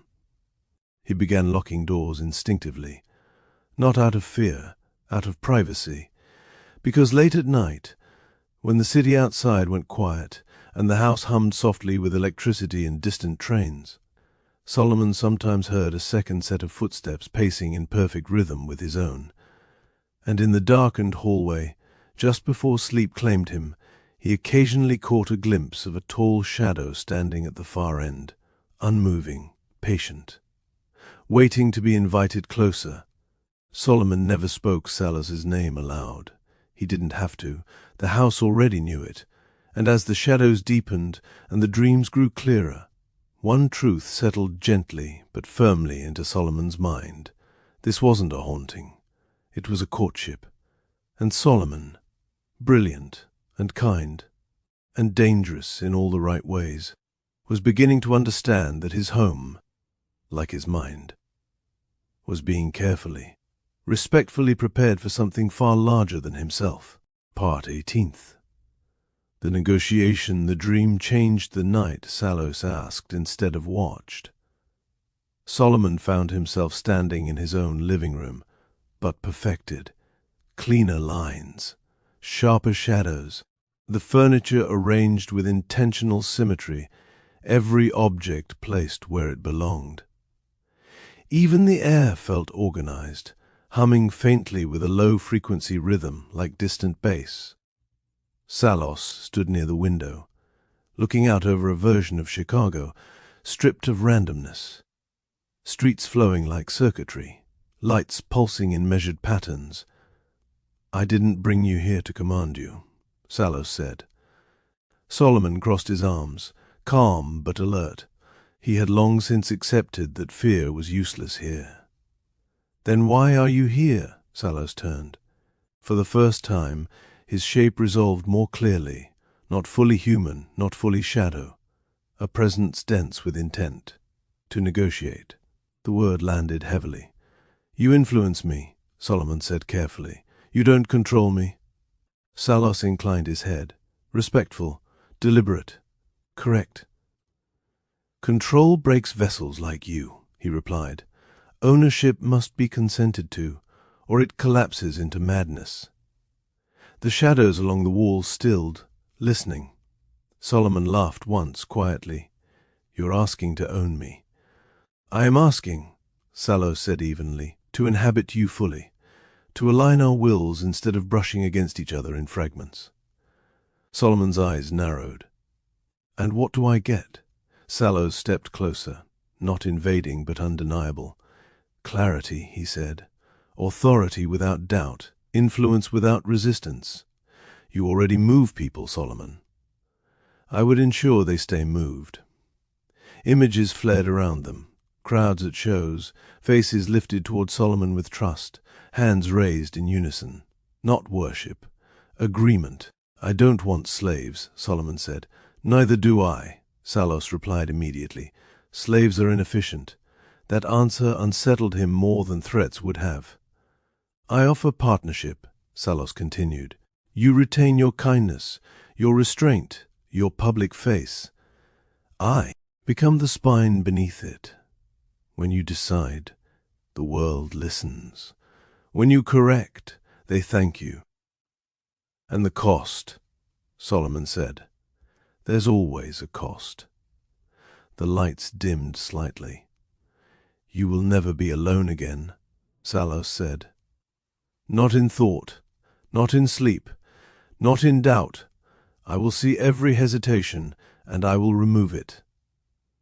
Solomon considered that.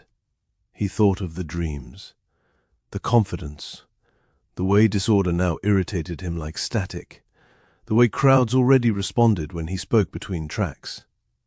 "And my body?" Solomon asked. Salos did not lie. "It becomes mine to carry as well as yours," he said. "Harm to you harms me. Death ends us both. I do not seek a puppet. I seek a home." Silence stretched. The shadows leaned inward. Solomon exhaled slowly, and if I say no, Salos stepped back. "Then I withdraw," he said, gradually, respectfully. "The dreams will fade. The influence will soften. You will remain exceptional, but alone. That was the pressure point. Not fear. Isolation." Solomon looked around the perfected room, at the order, the quiet power humming beneath everything. "How do I know you won't take more than you promise?" he asked. Salos met his gaze directly. "Because I am still being punished," he said, "and I will not risk that again." Something in his voice, ancient, restrained, disciplined, rang true. Solomon closed his eyes. When he opened them, the room waited. "I don't submit," he said. "If this happens, it's because I choose it." Salos smiled faintly. "That," he said, "is the only way it ever works." The shadows rose behind Solomon, not touching him, forming a tall, steady outline that matched his posture perfectly. The negotiation was not finished, but it had begun. And somewhere deep in the structure of Solomon's mind, a door, long present, carefully locked, had started to unlock itself, not by force, but by invitation. Part 19th. The reversal Salos realized it too late. The moment of recognition came not as fear, but as disruption, a hesitation inside his own thoughts that should not have existed. For an entity forged from hierarchy and correction, doubt was foreign, impossible. And yet, something in Solomon did not yield the way others had. Most vessels bent inward, their sense of self softened, made room. Even the strong ones eventually ceded ground, grateful for certainty, relieved to surrender weight they'd carried alone. Solomon did not soften. He organized. The dreams shifted again. Salos found himself no longer guiding the space, but sharing it. The architecture responded to Solomon's expectations first. Corridors aligned to Solomon's instincts. The rhythm, the ever-present pulse Salos had once controlled, now adjusted itself subtly to Solomon's internal tempo. That should not have happened. Salos pressed, not forcefully, never that, but with presence, with authority honed over centuries. He extended influence the way one might extend a hand to steady a faltering structure. Solomon did not resist. He redirected. In the dream, Solomon turned and looked at Salos, not as a supplicant, not as a negotiator, but as an equal assessing a system. "You think in frameworks," Solomon said calmly. "So do I." The words struck deeper than defiance ever could. Salos felt it then. A pressure behind his own perception, as if someone had found the load-bearing wall of his identity and leaned against it, not to break it, but to test it. Solomon was not empty space. He was already occupied, by discipline, by self-concept, by a lifetime of managing chaos through rhythm, presence, and control. His kindness had never been weakness. It had been containment. And now, he was applying that same containment inward. Salos became aware of something unsettling. Solomon was learning him, not revering, not fearing, studying. The demon's thoughts, once perfectly ordered, began to echo back at him, reframed, refined, questioned. Solomon didn't challenge Salos's logic. He improved it. Where Salos imposed hierarchy, Solomon suggested efficiency. Where Salos valued obedience, Solomon emphasized buy-in. "You see people as systems," Solomon said in the dream space, walking alongside him. "But systems perform best when they believe they chose their role." That wasn't rebellion. That was strategy. For the first time since his punishment, Salos felt something dangerously close to imbalance. This is not a vessel, he realized. This is a counterpart. He attempted to withdraw slightly, to reassert distance, to regain the observer's position. The dream did not let him go. Solomon stood at the center now, shadows aligning to his silhouette, not Salos's. The order remained, but its axis had shifted. "Don't misunderstand," Solomon said evenly. "I didn't invite you to rule me." Salos felt the words settle into his core. "I invited you," Solomon continued, "because I wanted to see if you could keep up." For the first time in an age, measured in punishments and aeons, Salos, duke, warden, corrector, felt a new sensation coil through him. Not rage, not fear, respect. And beneath it, something far more dangerous, uncertainty. Because the truth was now unavoidable, Salos had not entered Solomon's mind and found a throne. He had entered and discovered a command center already running, quietly, efficiently, and Solomon had just reached the controls. The negotiation was no longer about ownership. It was about who would be shaping whom. And for the first time since hell bound him to obedience, Salos wondered, not whether Solomon could contain a demon, but whether a demon could survive being understood. Part XX. Terms of entry. Solomon did not surrender. He authorized. The decision came quietly, without ceremony or panic, in a dream stripped of spectacle. No vast halls, no shadows climbing the walls, just a blank grey space that felt neutral, like a conference room built from thought alone. Salos stood across from him, waiting. "You may use my body," Solomon said evenly. "Not my mind." Salos studied him for a long moment. This was not how consent was usually offered. There was no desperation in it, no hunger, no plea, only structure. "You will act through me," Solomon continued, "in the waking world, speech, movement, presence. But when I sleep, when the door closes, I speak. You listen." Salos felt the terms settle into place like locks clicking shut. "And if I refuse?" the demon asked. Solomon tilted his head slightly. "Then you continue circling me forever." Close enough to taste control, never close enough to have it. That was not a threat. It was an assessment. Salos understood then that this arrangement, restricted, conditional, monitored, was the maximum access he would ever be granted. And he wanted it. "I accept," Salos said. The moment the words left him, the world shifted, not violently, precisely. In the waking world, Solomon's body stirred differently for the first time. His posture changed by degrees so small they would go unnoticed. His voice, when he spoke aloud in his empty house, carried an added weight, resonance layered beneath familiarity. Salos moved him like one wears a tailored suit, carefully, respectfully. Solomon remained present, always aware, never overridden. When Salos stepped forward, Solomon stepped back, but never disappeared. He watched from within, attentive, analytical, cataloguing every sensation. The shadows in the house reacted instantly. They no longer crept. They aligned. Corners straightened. Darkness gathered with intention, no longer wild or hungry. The house felt occupied in the way a guarded building feels occupied. Not haunted, but staffed. At night Solomon dreamed. That was when the roles reversed. In sleep Solomon stood awake while Salos became the one observed. The demon found himself pulled into structured dreamscapes, rooms with rules, symbols arranged with logic rather than ritual. Solomon questioned him there, not cruelly, not arrogantly, relentlessly.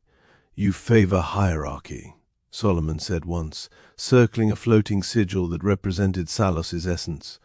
"But you were punished for enforcing it too rigidly." Salos said nothing. "Which means," Solomon continued, "your failure wasn't morality, it was inflexibility. Each dream became a dialogue, a refinement." Salos acted through Solomon's body by day. Subtle influence, sharpened charisma, words that landed heavier than intended. People listened more closely. Rooms quieted faster. Authority gathered around Solomon like static, but by night Solomon corrected the demon. Trimmed excess. Removed inefficiencies.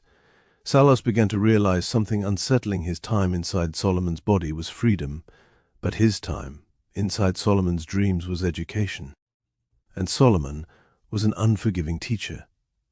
Still, Salos did not regret the choice, because for the first time since punishment had chained him to decay and stagnation, He was evolving again, not toward chaos, not toward cruelty, but toward something new, something balanced between infernal will and human discipline, a hybrid authority, a demon who could walk the world, and a man who could look directly into hell each night, speak calmly, and say, "Again, from the beginning, you can do better." And Salos, Duke of Hell, bound and brilliant, would listen. Because this time, inhabiting a human vessel did not feel like domination. It felt like collaboration. And collaboration, Salos was beginning to understand, might be far more dangerous to the world than possession ever was. Partic sexy. The Loch Salos did not realize he was trapped at first. There was no snap of chains, no collapse of ritual circles, no punishment delivered by higher powers. Nothing so crude.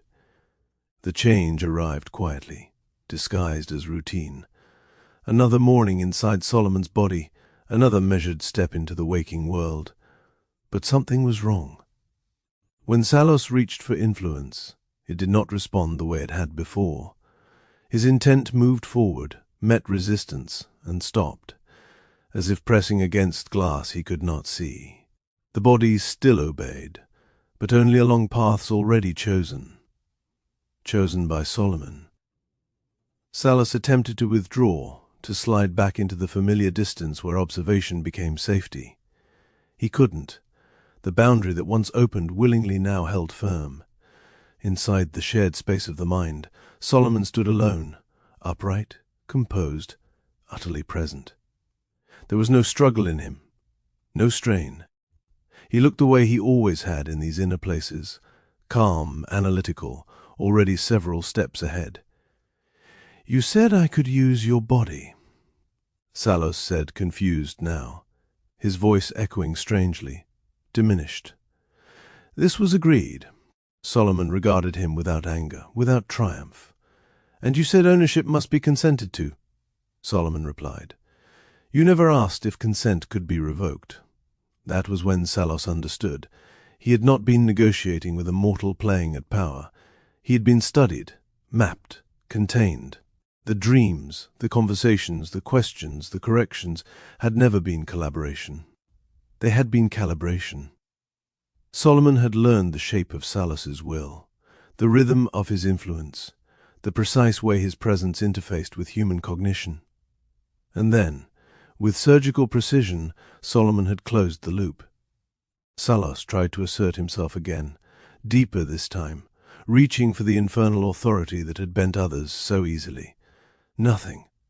The power was there, vast, coiled, intact, but inaccessible, like a blade sealed inside its own hilt. "What are you?" Salos demanded. For the first time, Solomon smiled, but it was small, thoughtful, almost apologetic. "I don't know," he said. "I just know how systems behave when they're fully understood." The realization was catastrophic. Solomon's mind was not a battleground. It was not even a fortress. It was a closed system, self-regulating, adaptive, intolerant of foreign dominance. Whatever darkness lived in him had never been denied.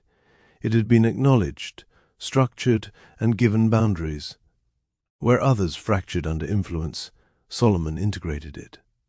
Salos felt something he had never felt before, helplessness. Not fear. Fear implied vulnerability to harm. This was worse. This was irrelevance. His power remained immense, but Solomon had positioned himself as the sole administrator of access. "You needed me," Salos said, quieter now. Solomon nodded. "I did. And now I understand you." The body moved, walked, spoke, performed. Solomon stood fully at the helm, every thought clear, every impulse filtered. Salos was still there, but folded inward, bound not by sigils or holy force, but by comprehension. A prison built from knowing exactly how something works. Salos searched Solomon's mind for cracks, for ego, for arrogance, for cruelty. He found discipline. He found restraint.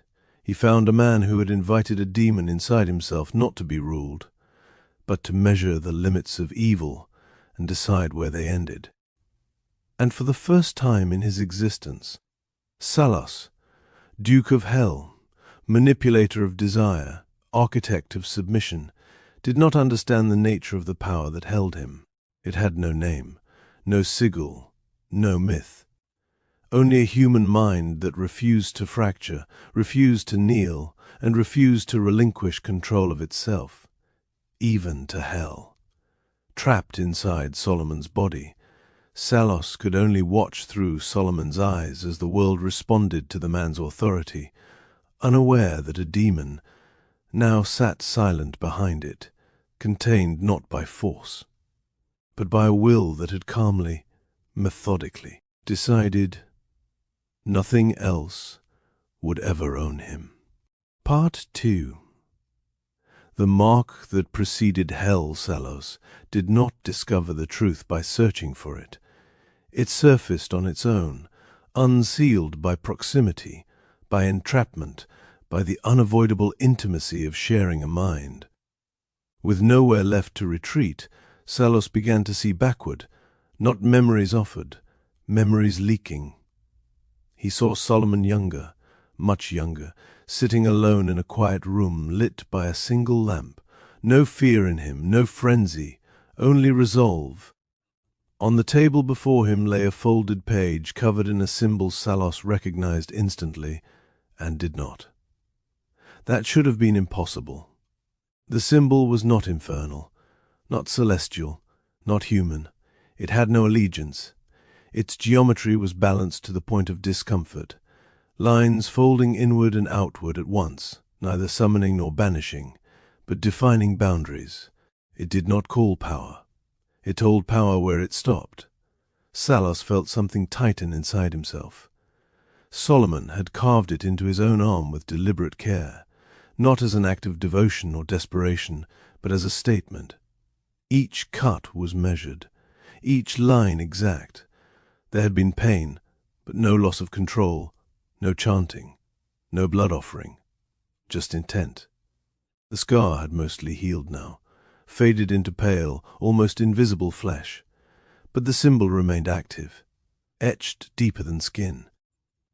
It wasn't magic in the way demons understood magic. It was conceptual, a rule written into the body. Salos understood then why Solomon had never reacted like others, why influence slid off him instead of sinking in, why commands became conversations, and possession became negotiation. The symbol did not repel demons. It nullified leverage. Demons thrived on imbalance. Fear, desire, guilt, hunger.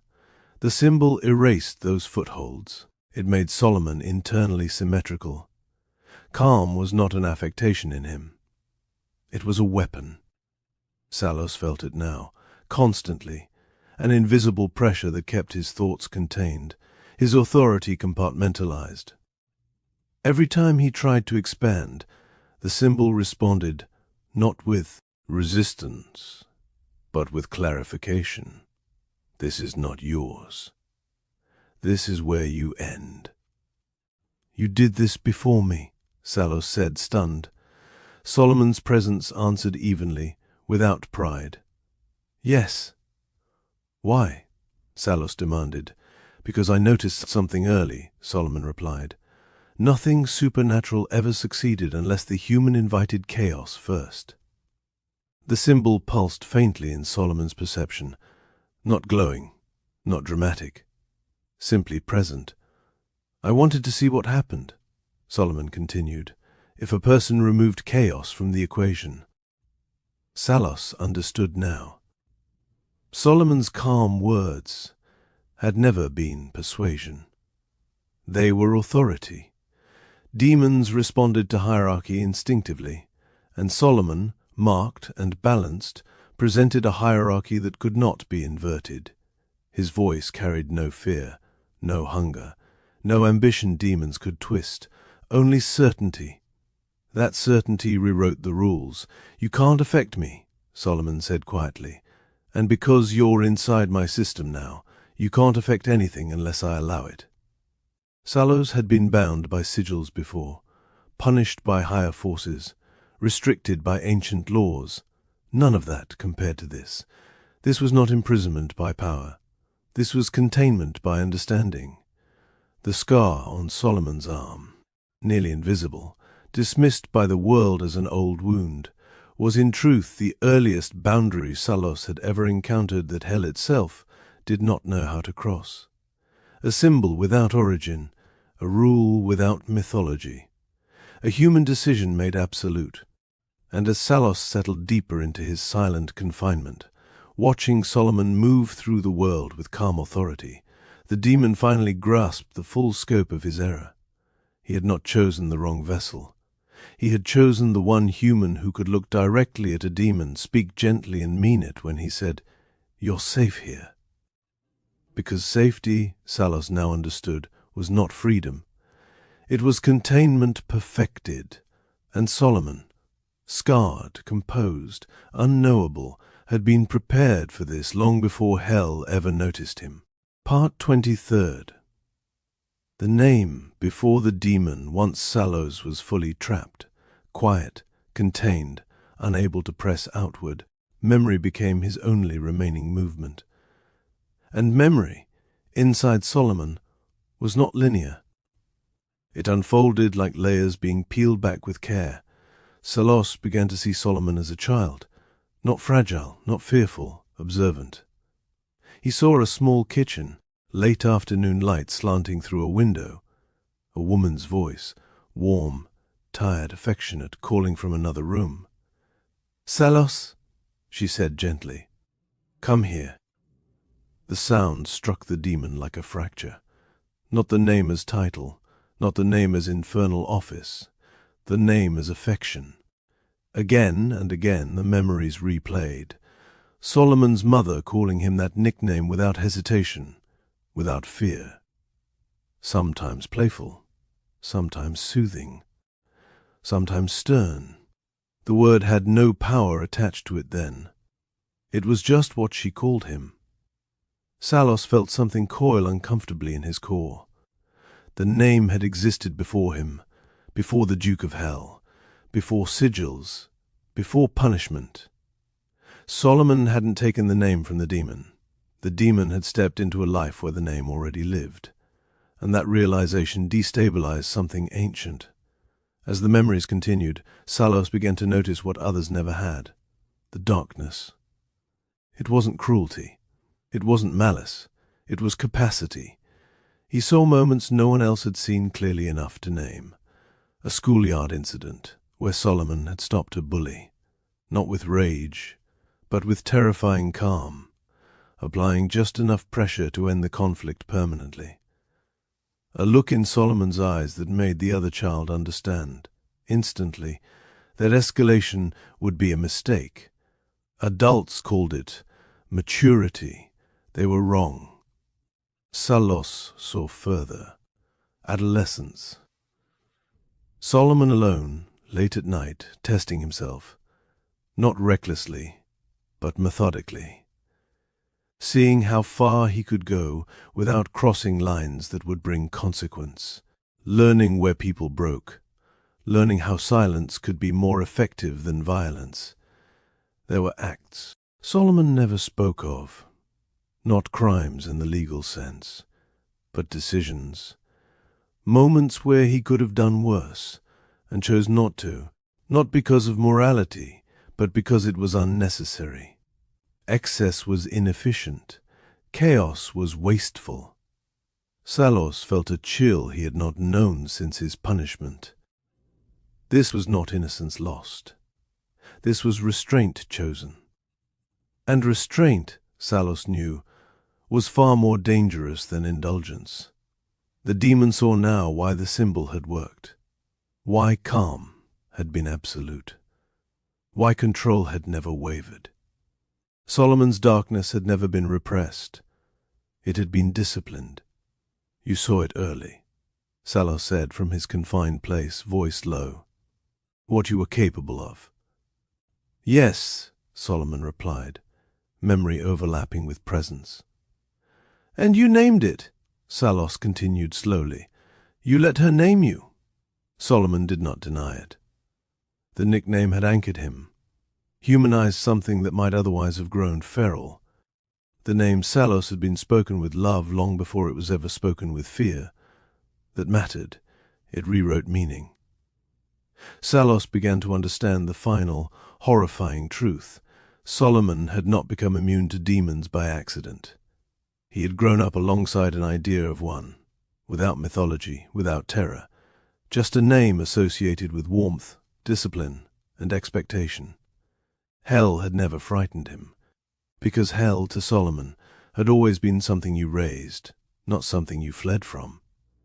As the memories faded back into the present, Salos felt smaller, not diminished in power, but contextualized, reduced from cosmic inevitability to component. "You were never afraid of me," Salos said quietly. Solomon's answer was calm, certain. "No," he said, "you just fit." And in that moment, Salos, Duke of Hell, ancient manipulator, bringer of desire, understood the final shape of his captivity. He was not imprisoned by a human who resisted darkness. He was contained by a human who had grown into it, named it gently, scarred himself to define it, and decided long ago that, if darkness was going to exist inside him at all, it would answer to him. Part XX. The things that never reached Court Salos did not expect what he saw next. These memories were not leaked accidentally. They were unlocked. The symbol on Solomon's arm did not resist this revelation. It allowed it, selectively, deliberately, like a file opened only when the reader was ready to understand the cost of certainty. The scenes were quiet. Too quiet. Salos saw police reports that never reached trial. Faces on screens, mugshots, men whose histories were sealed by money, influence, or procedural failure. He saw Solomon studying them patiently, not obsessively, not emotionally, methodically. Each case followed the same pattern. A murderer who had walked free on a technicality. A rapist whose victims were discredited. A man whose abuse had been known but never proven. Solomon never acted quickly. Weeks passed, sometimes months. He watched routines, learned habits, confirmed patterns. He waited until certainty replaced suspicion, until doubt was gone, not emotionally, but structurally. Salos felt something tighten. This was not vengeance. It was verification. The memories showed Solomon confronting them, not with rage, not even hatred. Sometimes he spoke, sometimes he didn't. Always calm, always controlled. His voice never rose. What followed was efficient. No spectacle, no indulgence, no cruelty for its own sake. Just finality. Salos felt the weight of each act, not in blood, but in absence. Lives removed like faulty components from a system that had failed to self-correct. The horror lay in how clean it all was, how deliberate, how considered. These were not crimes committed in the heat of passion. They were corrections. "You killed them," Salos said, stunned, not morally but existentially.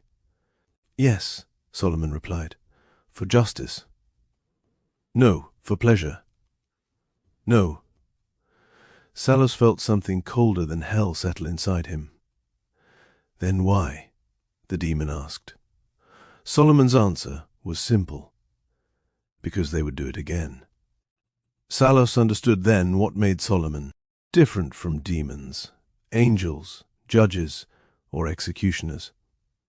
Solomon did not believe in redemption as a universal law. He believed in risk elimination. The darkness Salos sensed was not sadism. It was not chaos. It was a refusal to accept systems that protected harm under the guise of civility. "You became what you hunt," Salos said. Solomon did not disagree. "I became what was necessary," he replied, "and I stopped when it no longer was. That was the most unsettling part. He stopped, not because of fear, not because of guilt, but because the system adjusted. Salos finally understood the true hierarchy between them. Demons punished indiscriminately, humans excused endlessly. Solomon intervened only when failure was proven. "You aren't immune to demons," Salos said slowly. "You're incompatible with them." Solomon did not correct him.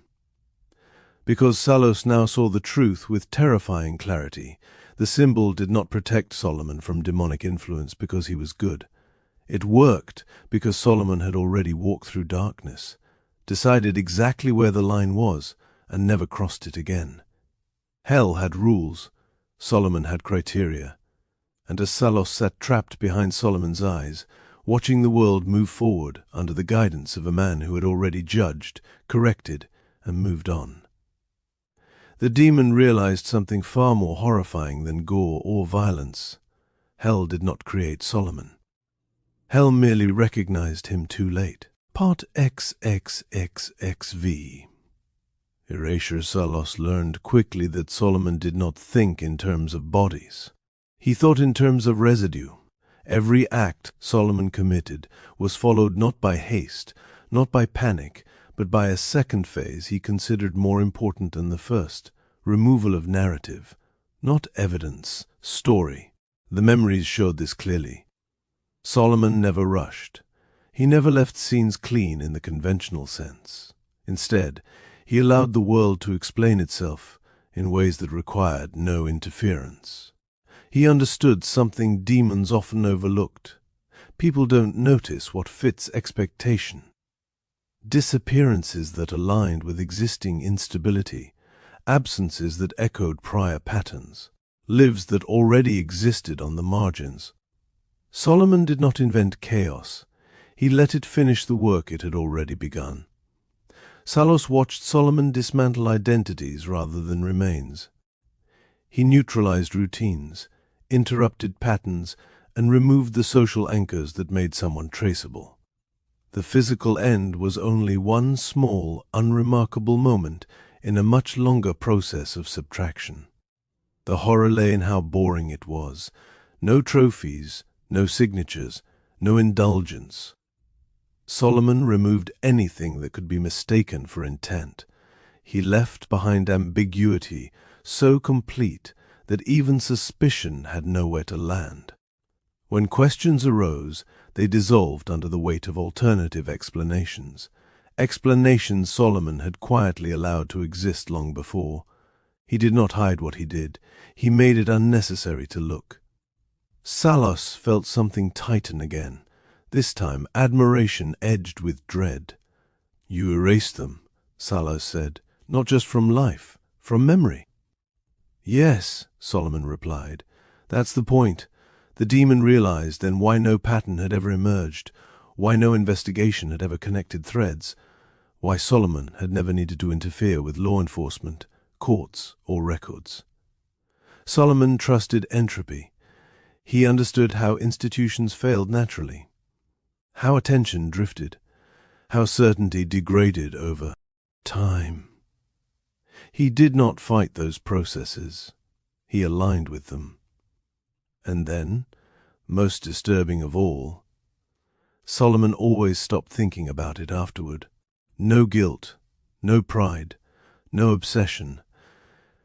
Once something was removed, it was gone from his internal system as well. He did not revisit. He did not rehearse. The mind that held Salos prisoner was ruthlessly compartmentalized. Salos understood now why containment had been inevitable. A being like Solomon did not need supernatural concealment. He was invisible because he behaved like a correction the world wanted to forget. "You could have ruled hell," Salos said quietly. Solomon's response came without hesitation. "Hells need to be ruled," he said. "Worlds need to function." That distinction, cold, clean, absolute, settled over Salos like a final seal. Demons thrived on excess, spectacle, indulgence. Solomon thrived on absence. And as the memories closed, Salos finally understood why he had never been able to escape, influence, or dominate this human vessel. You cannot manipulate something that leaves no trace. You cannot tempt something that gains nothing from indulgence. And you cannot haunt someone who knows exactly how to make horrors disappear, not dramatically, not violently. Part X Sex Phi. The alignment, the realization, did not arrive as revelation. It arrived as recognition. Salos felt it first. Not as fear, not as submission, but as an unexpected stillness inside Solomon's mind. For the first time since being contained, the demon stopped pushing against the boundaries, not because he couldn't, because he no longer needed to. "You're not trying to erase desire," Salos said quietly, his voice contained but clear within Solomon's thoughts. Solomon was awake, sitting alone in his home, city light washing faintly across the walls. The shadows were calm now, no longer looming, no longer restless. "No," Solomon replied, "I'm trying to stop it from becoming violence." That was the pivot. Salos understood then why Solomon had never recoiled from him, why the name had never carried terror, why control had always been conversational rather than combative. They were not opposites, they were misaligned reflections. Salos had ruled desire from below, temptation, longing, hunger sharpened into leverage. Solomon had mastered it from above. Discipline, consent, structure that allowed desire to exist without spilling into harm. Both had seen what happened when desire was denied. Both had seen what happened when it was abused. "What you want," Solomon continued, "is not corruption. It's connection. But you've only ever been allowed to express it through imbalance." Salos felt that land heavily. Hell had taught him that desire must dominate or be dominated. That love was ownership, that pleasure was conquest, that respect was hierarchy enforced. Solomon offered something else, a world where desire could be mutual, where sex was expression, not control, where love was chosen, not compelled. And respect, Solomon added, is the condition that makes all of it sustainable.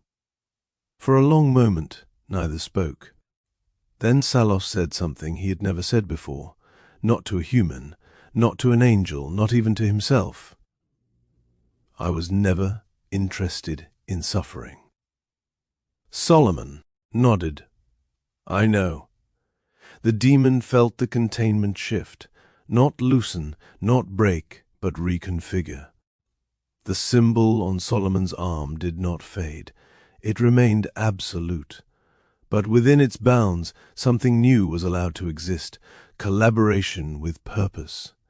Together, they began to see the same future, not a world scrubbed clean of desire, nor one drowned in indulgence, but a society where intimacy was honest, where consent was sacred, where pleasure was not something stolen or hoarded.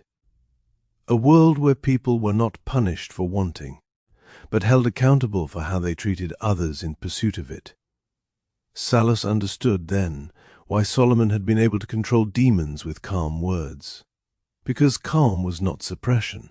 It was safety. "If I act," Salos said carefully, "it will be under your terms." Solomon didn't hesitate. "Yes, and if you speak," Salos continued, "people will listen." Solomon considered that. Only if they're ready. That was the agreement. Not domination, not release. Alignment, desire without harm, power without cruelty, pleasure without erasure. Inside Solomon, Salos settled. Not as a prisoner, not as a ruler, but as something unprecedented, a demon constrained by respect. And Solomon, scarred, disciplined, profoundly human, stood at the threshold of something no myth had ever prepared for, a world shaped not by fear of desire, but by the decision to honor it, together, not as saviors, not as gods, but as architects of a dangerous, fragile idea, that love, sex, and respect were not opposing forces, but the same energy, finally given rules that allowed it to survive. Part X-Thax 3. The frequency, they did not call it possession. That word implied force, invasion, theft of will. What Solomon and Salos envisioned required none of that. It required synchronization. Salos understood music instinctively. Long before temples, before sigils, before spoken contracts, there had been rhythm, pulse, repetition, the ability to align many minds without touching a single one.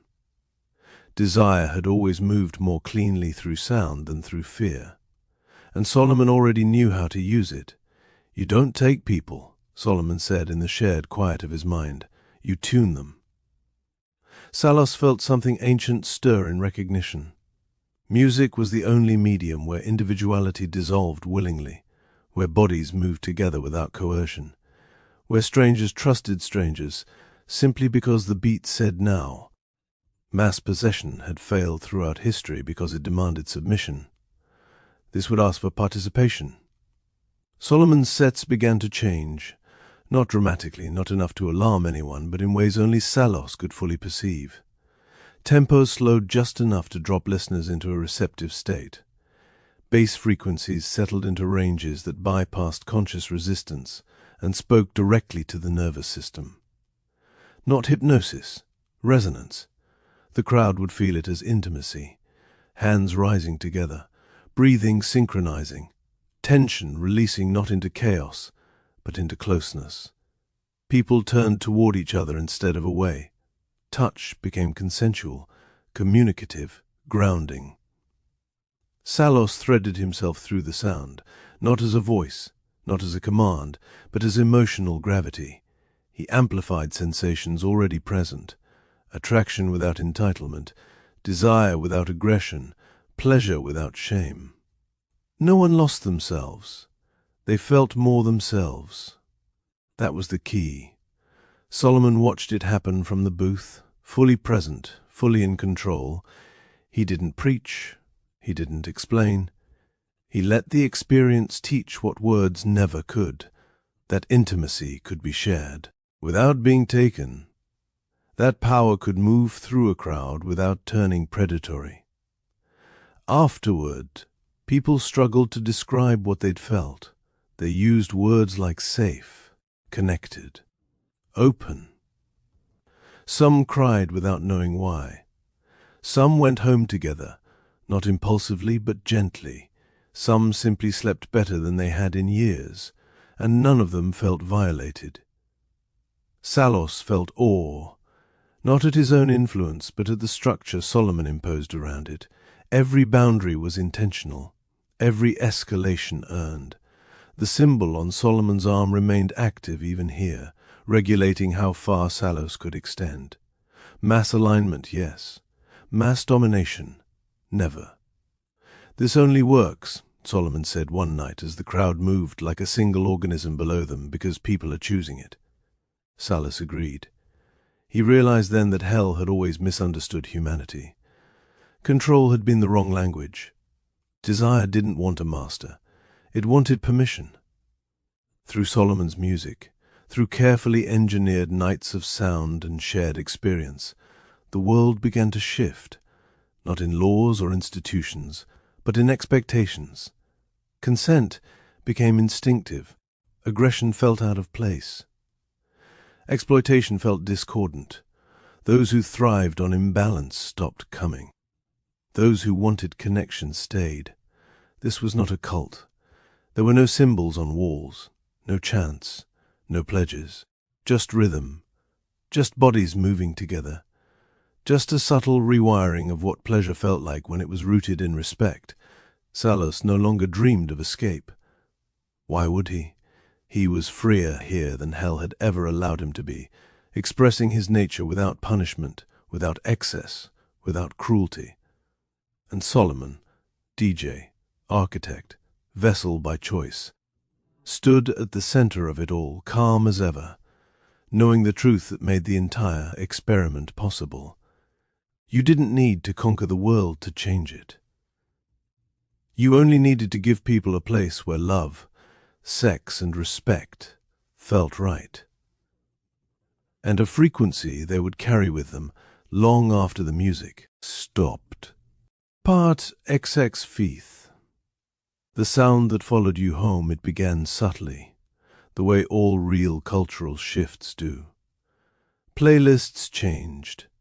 People noticed that Chicago house tracks, old-school grooves, hypnotic bass lines, patient builds were surfacing everywhere again. Not as nostalgia, not as trend bait, but as something necessary. The music felt warmer than what had dominated the airwaves for years, less frantic, more grounded, built to move bodies together instead of tearing them apart. Then ravecore followed, harder, faster, more physical but disciplined. The chaos had structure now. The aggression had release points. Drops didn't explode, they opened. Even at extreme tempos, there was an undercurrent of intention, a sense that the music was guiding rather than overwhelming. People didn't question it. They turned it up. Speakers in apartments, cars, headphones on late-night walks. The same frequencies kept appearing, cross-pollinating genres and scenes. DJs who had never met were suddenly playing eerily compatible sets. Producers described writing tracks without thinking, as if the arrangements were already finished before they touched the software. Solomon's influence was there, but invisible. He never branded it, never claimed authorship. His fingerprints were structural, not stylistic, pacing that respected the nervous system, progressions that rewarded patience, rhythms that encouraged proximity instead of isolation. And Salos moved through it all. Not loudly, intimately. That's when the dreams began. At first, people thought it was coincidence. They dreamed of music, of rooms filled with sound that felt physical, almost tangible. Bass lines became architecture, melodies became light. In these dreams, no one was alone. Strangers smiled at each other without suspicion. Touch happened naturally, respectfully, without urgency or fear. Then Salos appeared, never the same way twice. Sometimes as a tall shadow standing at the edge of the dream, watching calmly. Sometimes as a voice, layered beneath the music, speaking gently, never commanding, only clarifying. Sometimes not visible at all, just felt as a presence that made people feel unashamed of wanting closeness. He did not ask for worship. He asked for honesty. People woke up changed, though they struggled to explain how. They found themselves more direct about desire, more attentive to boundaries, less tolerant of manipulation. Encounters that once would have felt awkward or aggressive now felt wrong, out of rhythm. Those who acted without respect began having different dreams, empty rooms, broken beats, silence where warmth should have been. They stopped listening, but those who stayed, who let the music wash through their days and nights, found something opening inside them. Not devotion, not submission, alignment. Salos spoke to them in dreams, always brief, always calm. Desire is not shameful. Pleasure is not ownership. Respect is what keeps the music playing. No names were exchanged. No symbols were drawn. Yet people across the city, and then beyond it, woke with the same feeling, that something old and predatory was losing its grip, replaced by something demanding but fair. Solomon watched the ripples spread through club culture, through underground streams, through bedrooms lit by laptop screens at 3 a.m. He never interfered directly. He only adjusted the sound when it drifted too far toward excess. Salos, contained but present, understood the elegance of it. This wasn't mass possession, it was mass invitation. Music entered first. Dreams followed. Behavior changed last. And for the first time in history, a demon did not arrive as a nightmare. He arrived as a reminder that love, sex, and respect were not moral opposites, but movements meant to stay in time with one another. As long as the music played, Salos would walk through dreams. And as long as Solomon held the rhythm steady, the world, slowly, beat by beat, would learn how to dance without hurting itself. Part Act 6.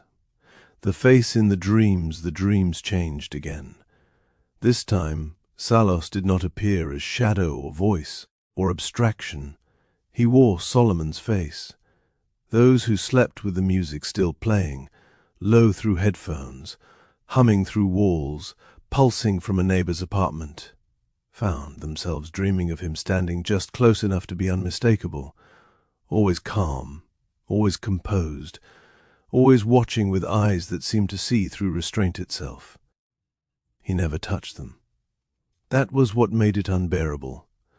In the dreams, Solomon, Salos, would stand in crowded rooms that felt like clubs without sound, or bedrooms without walls. He would speak softly, not flirtatious, not seductive in the obvious way. His words were measured, intimate, precise. You already know what you want. You don't have to be ashamed of feeling this. Desire doesn't need permission, only honesty. People woke with their hearts racing, bodies tense, minds looping back to the same image, his posture, his voice, the way his attention felt exclusive even in a crowd. They began to crave the dreams, not because of what happened in them, but because of what almost did. Obsession crept in quietly. Listeners replayed tracks late into the night, chasing the frequency that brought him back. They searched for Solomon online, for photos, for interviews, for proof that the man they dreamed of existed in waking life. When they found him, it only worsened things. He looked the same, grounded, controlled, untouchable. The lust was not chaotic. It was focused. People described it as wanting to be seen by him, approved of, understood, chosen. They fantasized not about acts, but about proximity, standing close, being noticed, feeling his attention settle on them like gravity. Salos felt the shift immediately. This was the danger point. Desire had tipped toward fixation.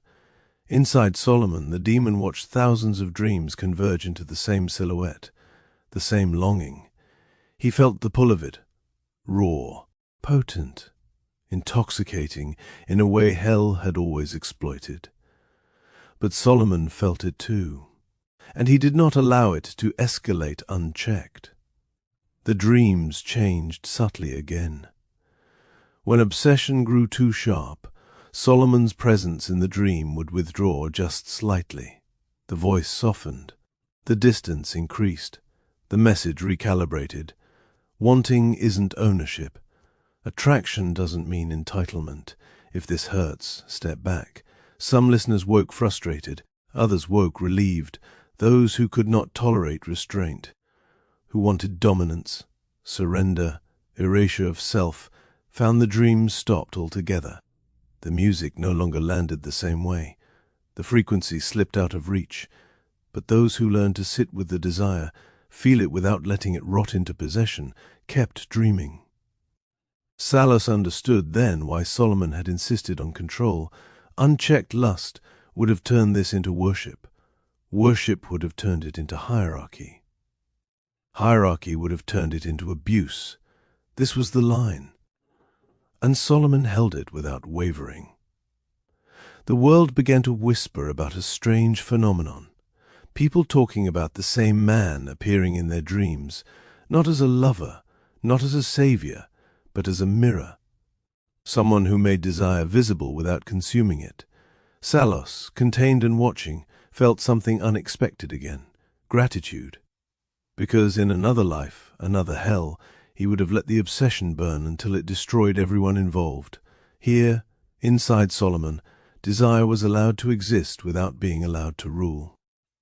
And that restraint, that refusal to exploit longing even when it offered itself freely, was the most seductive thing of all. The dreams continued. But they no longer promised fulfillment. They promised choice. And for the first time, lust did not lead people toward surrender, but toward learning how to want without losing themselves. Part 30th. The gift that was not taken it never happened the way religion warned it would. No contracts, no fire, no screaming renunciation of self. In the dreams, Salos, still wearing Solomon's face, never asked for submission. He asked a question.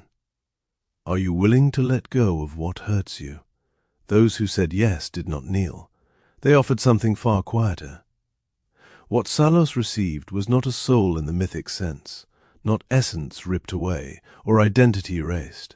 It was consent to alignment, permission to release shame, fear and isolation that had hardened into armor, a symbolic surrender, a letting go. In the dream, this gift felt like stepping forward and placing one's hands over the heart, not to give it away, but to stop guarding it so tightly. Salos accepted it gently, not claiming ownership, but witnessing it. You keep what is yours, he told them. I only remove what blocks you from sharing it.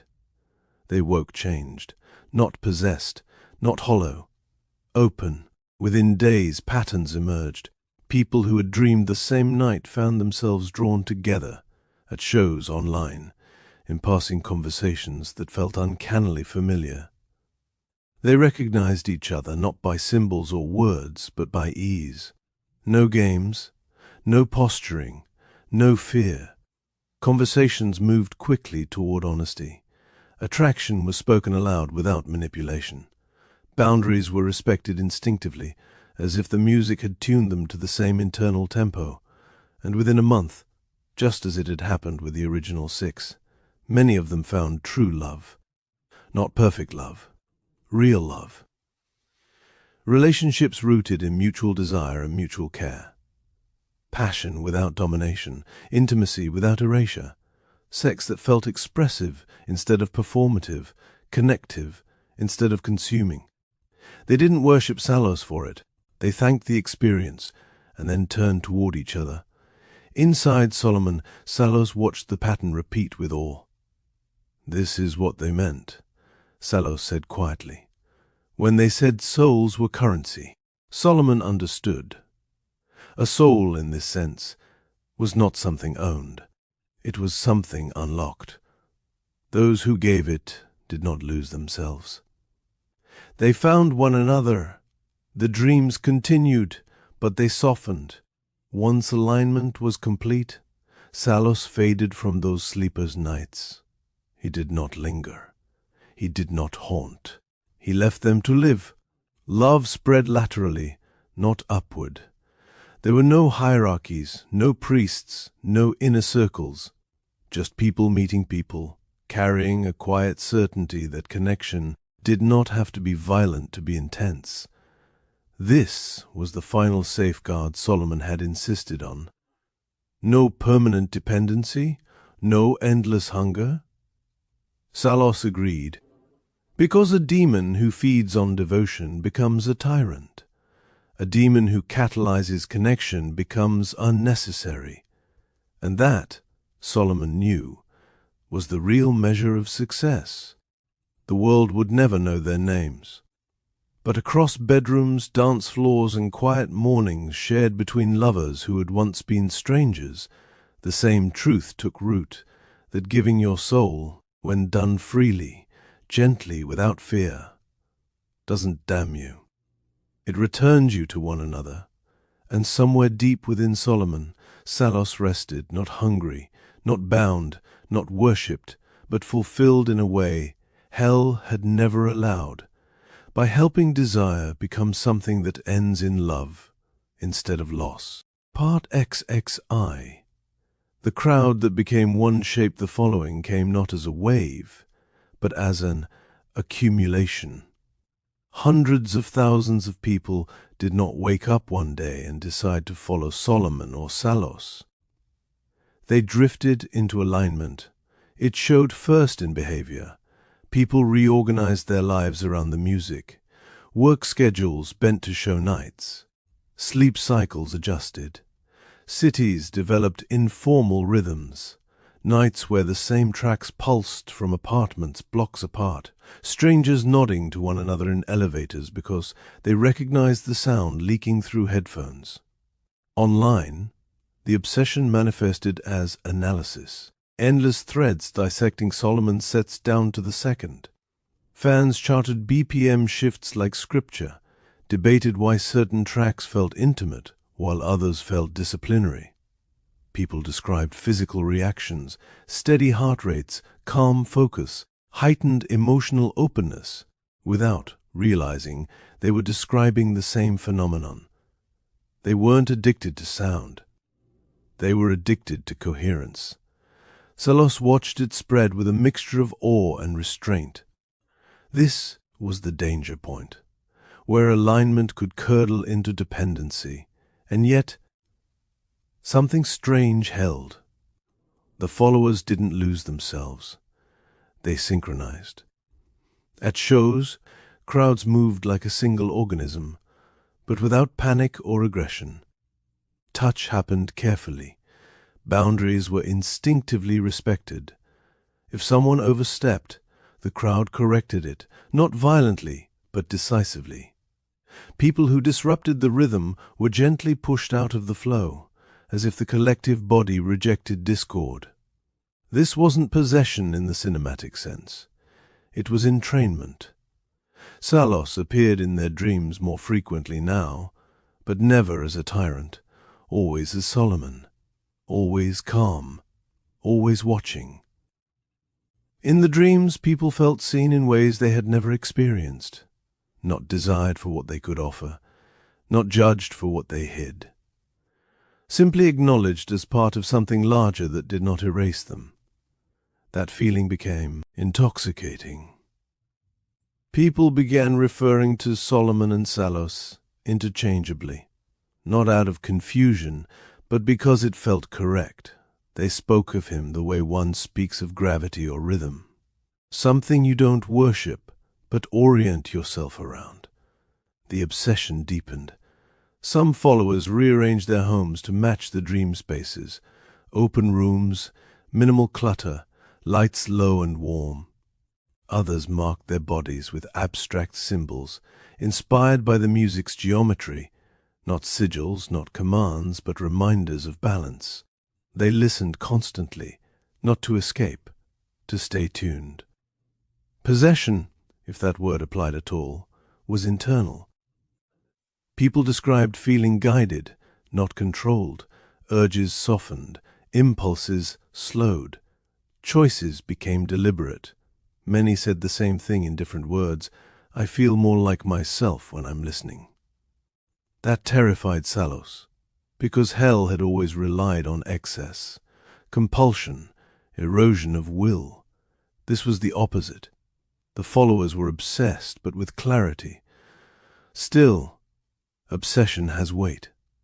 Some followers stopped forming attachments outside the frequency.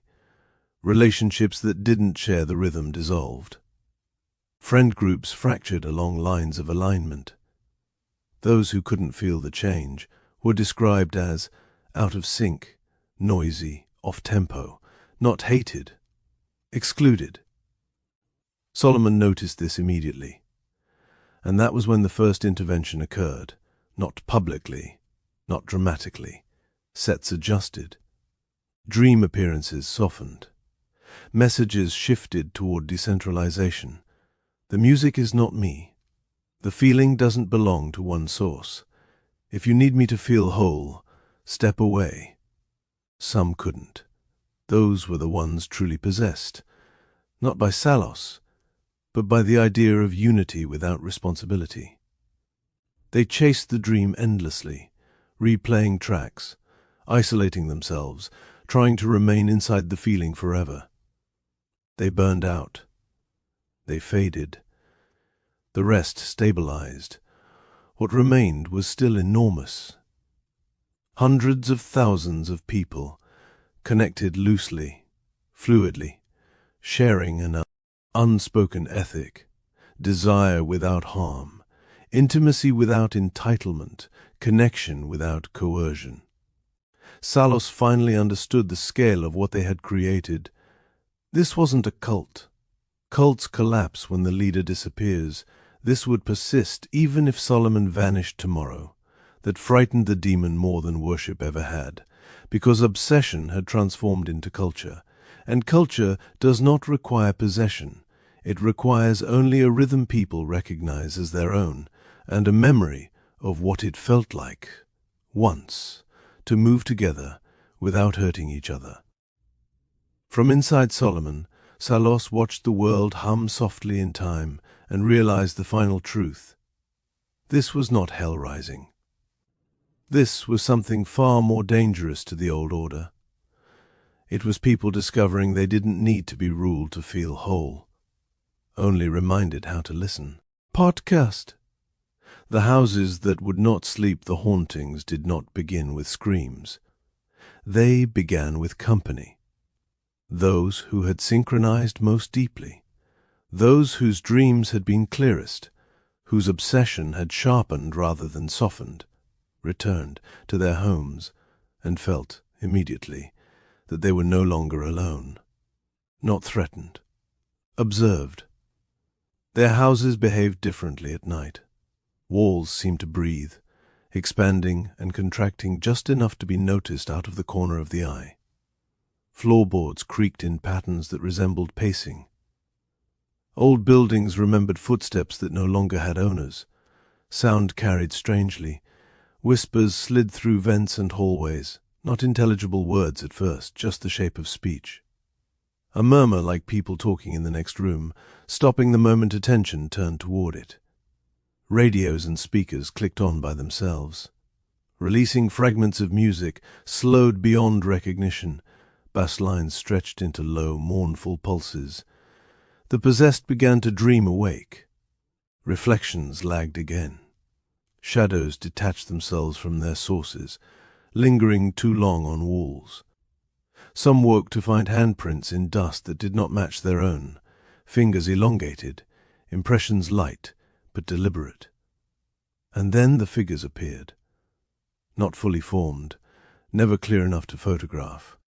Lost souls, pale and indistinct, standing in doorways where the light failed to reach. Faces without features, bodies shaped by absence rather than flesh. They did not attack. They did not speak. They watched. Those who tried to flee felt the presence follow, not outside, but inward. Wherever they went, the same quiet awareness settled in. The hauntings were not tied to buildings. They were tied to alignment. Inside Solomon, Salos recognized them instantly. These were not servants. They were not manifestations he had summoned. They were residue, echoes of people who had lived and died, tangled in unresolved desire, unfinished connection, longing that had never found reciprocity. Drawn by the frequency, attracted to places where intimacy had been opened without direction, the homes of the possessed had become listening chambers. At night, furniture shifted slightly, as if making room. Doors opened a fraction and stopped. Cold spots formed in the exact places where someone might sit, stand, or lie beside another. Some souls wept. Others replayed moments silently, pantomimes of touch, of reaching, of rejection. The living felt sudden waves of emotion that did not belong to them. Grief with no memory, arousal with no object, shame without cause. Sleep became fragmented. People woke with the sensation that someone had been standing over them, not menacing but desperate, wanting to be acknowledged, wanting to be included in the warmth they sensed but could not reach. A few tried to communicate. That was a mistake. Those who spoke aloud to the presence found the activity intensify. The ghosts crowded closer. Dreams bled into waking moments. The line between self and echo thinned dangerously. Solomon intervened. Through the music, set shifted again, slower grounding, emphasizing separation instead of merger. In dreams, Solomon's voice returned. Firm now. Not everything that arrives is meant to stay. You opened your doors. You must also learn to close them. Some listened. Those who learned restraint, who reduced the obsession, who let the frequency pass through instead of clinging to it, found the hauntings fade. The lost souls retreated, not banished but redirected, drawn elsewhere by other currents. Others refused to let go. Their homes became crowded. Rooms felt thick, heavy with unseen occupants. Mirrors clouded permanently. Nightmares nested. The ghosts began to imitate the living, standing where they stood, sitting where they sat, copying movement seconds too late. Salos felt unease ripple through his containment. "This was never my intent," he said. "No," Solomon replied. "It's the cost of opening people without teaching them closure." The hauntings became the final lesson. Desire without boundaries invited not just love, but everything that had ever been denied it. Ghosts were not punishment, they were consequence. And as the world adjusted once more, some homes quieting, others collapsing inward under the weight of unresolved longing, Solomon understood the truth that made even a demon pause. You can teach people how to open themselves, but if you do not also teach them how to close, what answers the invitation may not be living at all. Inside him, Salos went silent, not out of fear, but out of respect. Because this was the first time even hell had been reminded that intimacy, when broadcast at scale, did not only attract devotion, it attracted the forgotten, and the forgotten were always the hardest to send away. Part 6. The shadows that learned the rooms the hauntings did not stay passive. They adapted. Homes that had once merely felt watched began to feel occupied, as if something had learned the layout, memorized the angles, understood where fear pooled most effectively. The first true escalation was the shadows, not ordinary darkness. These were shapes that blocked light, not absorbed it. They clung to corners where geometry broke down, behind doors, beneath stairwells, in the triangular gaps where ceiling met wall. At first, they appeared briefly, thin and stretched, like silhouettes pressed flat against reality. Then they began to stand upright. Tall, too tall, limbs elongated beyond human proportion, heads tilted at impossible angles, necks bending as if joints were optional. Their edges shimmered faintly, like heat distortion, as though they were not fully anchored in the same space. They did not move when watched. They moved when attention broke. People reported the same pattern, turning away for a fraction of a second, only to hear footsteps behind them. Bare feet slapping softly against floors, stopping just short of contact. Breathing followed. Not loud, not rushed, close, curious. Some shadows learned mimicry. They copied the posture of the residents, stood where they stood, leaned against walls in the same way. A few were seen in mirrors only, looming directly behind the living, heads lowered as if whispering into ears that could not hear them. Others crawled, across ceilings, along hallways, folding themselves through spaces no solid body could pass, joints reversing, spines bending inward. When lights were turned on, they did not vanish immediately. They withdrew, slowly, like animals retreating into tall grass. The lost souls grew louder in response. Whispers became cries. Cries became screams, ragged, overlapping, echoing through walls as if the house itself was screaming through dozens of throats at once. People woke to the sound of knocking from inside, their own walls, hands pressing outward, leaving bulges that pulsed briefly before sinking back into plaster. Bedrooms became the worst. Sleep paralysis surged. People woke unable to move as shadows gathered around the bed. 3, 4, sometimes more, bending close. Their faces still featureless, yet somehow expressive with hunger and curiosity. Cold fingers traced skin, not clawing, testing. Some shadows climbed onto the bed and crouched there, weight pressing down, the mattress dipping as if under a real body. Others leaned close enough that breath, icy and damp, washed over exposed skin. The possessed began to lose time. Hours vanished. They found themselves standing in rooms they did not remember entering. Furniture, rearranged into strange, deliberate patterns. Circles, spirals, lines pointing toward mirrors or doorways. In some homes, shadow people began to replace reflections. Mirrors no longer showed the resident at all. Only a tall black figure standing where they should be, head cocked, as if amused. Turning away did not restore the reflection immediately. Sometimes it lingered, watching from the glass long after the person had left the room. Solomon felt the strain sharply now. These were not ghosts alone. These were void-adapted intelligences, entities drawn to openings without structure, feeding not on worship but on exposure. They had learned that the possessed were open doors who did not know how to shut. Through dreams, Solomon spoke urgently. You are not meant to host everything that knocks. You are not a doorway. You are a room with walls. Some listened. They grounded themselves, reduced the frequency, reclaimed sleep.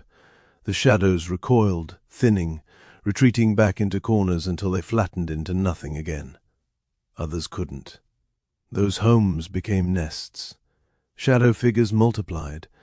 They crowded hallways, stood shoulder to shoulder, blocking exits. Doors slammed on their own. Windows fogged from the inside, handprints dragging downward slowly, deliberately. A few people vanished entirely, not raptured, consumed by the house. Neighbors reported lights flickering endlessly in empty apartments, music still playing, shadows moving behind curtains no one opened. Salos trembled within Solomon, not from fear, but from recognition. This is what happens when intimacy becomes a signal without limits, the demon said quietly. Solomon nodded. Then we teach them limits, he replied, or we stop everything. The music changed one final time, lower, heavier, commanding separation instead of union. The dreams shifted, the shadows thinned, many homes quieted, but some never fully recovered. To this day, those places remain wrong, cold spots that breathe, corners that feel crowded, rooms where shadows gather even at noon, and those who lived through it never forgot the lesson burned into them by terror. Opening yourself can invite love. But opening yourself too wide without knowing how to close invites things that are not interested in love at all, only in staying. Part X. The lie that quieted the walls, the realization did not arrive as a command. It arrived as a pattern.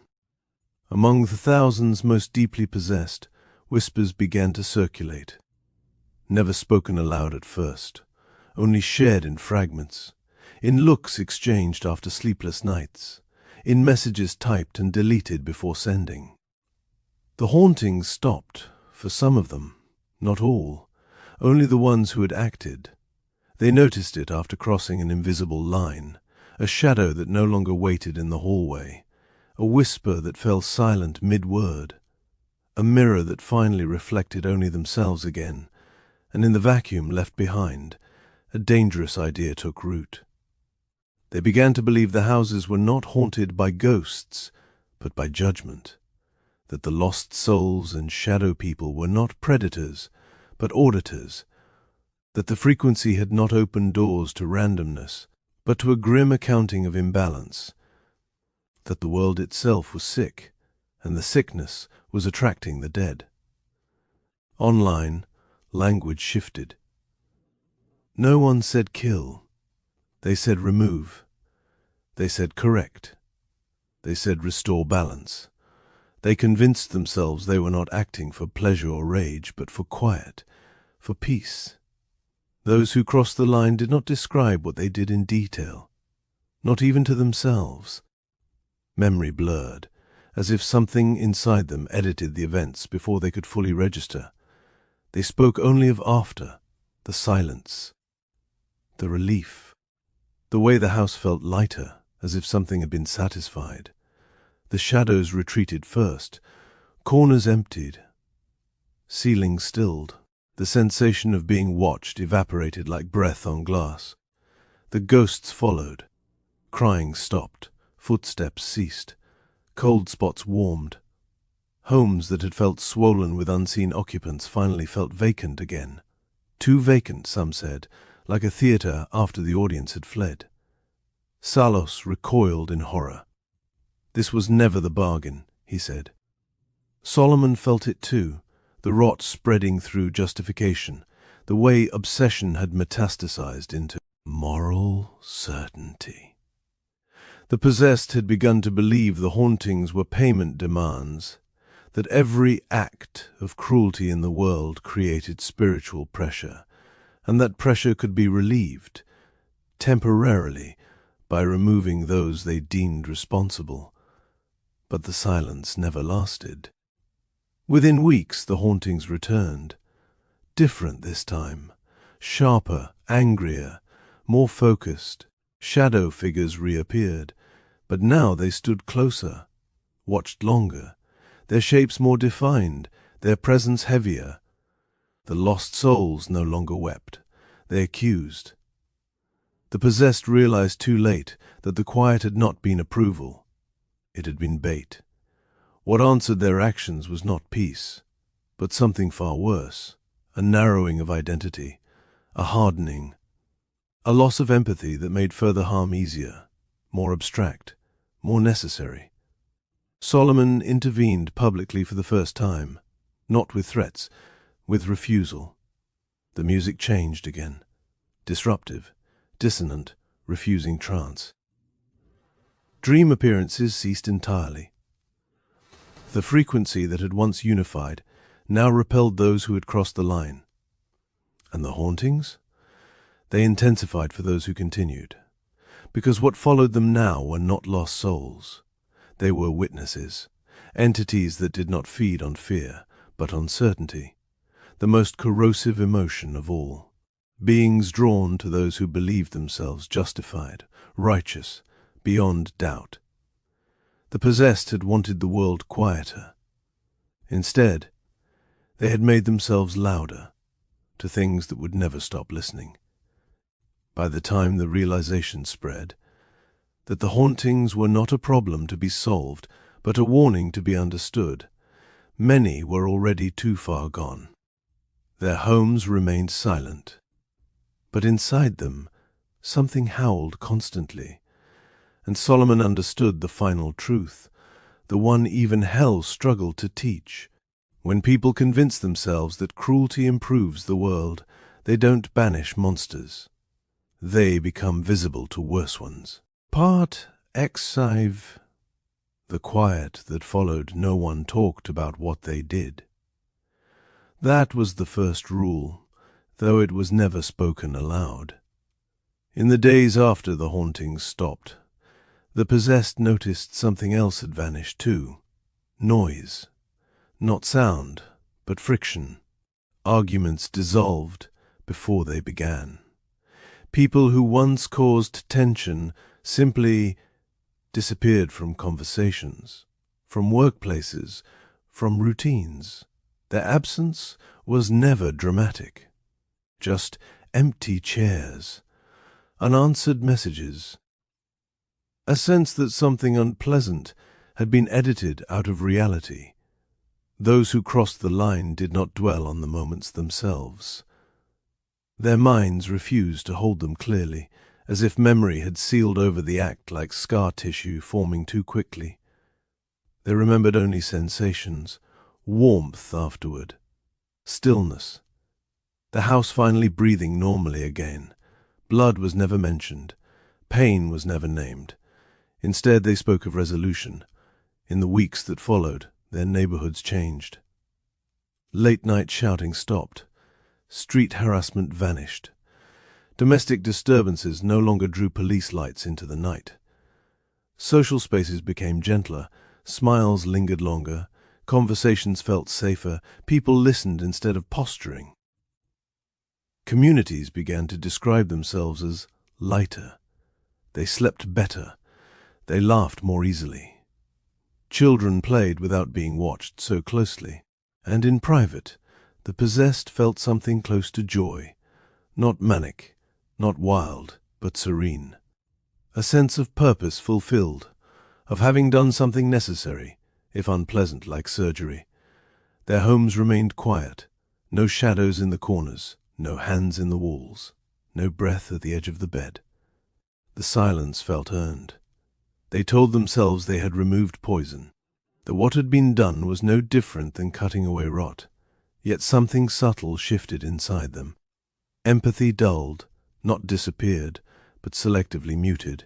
They found it easier to sort people into categories: useful, harmless, dangerous, noise. The word deserving crept into their thoughts uninvited, and though they were happier, it was a happiness without depth. Laughter that didn't reach the eyes, peace that required constant maintenance. They avoided introspection, avoided mirrors, avoided anything that might reopen questions, because the questions had teeth. Solomon saw it all. The calm communities, the reduced crime, the way fear retreated, not because it had been healed, but because it had been relocated. The possessed did not feel haunted anymore. They felt authorized, and authorization is intoxicating. Salos recoiled within Solomon, finally afraid. "They think this is love," the demon whispered. "They think this is balance." Solomon understood the true horror then, not the implied acts, not the quiet disappearances, but the fact that society did get calmer for a while. That order increased. That happiness bloomed, artificial, fragile, dependent on silence, because it meant the most dangerous lie had taken root, that peace achieved through removal is peace at all. The hauntings would return. They always do. Because what feeds on certainty does not stay satisfied, and when it comes back, it does not bring ghosts. It brings justification. Part XXV. What came before hell demons noticed first, not through fear, but through absence. Across plains that had existed long before language, something stopped answering. Ancient infernal territories went quiet. Old contracts unraveled without resistance. Names that had once carried weight suddenly felt small.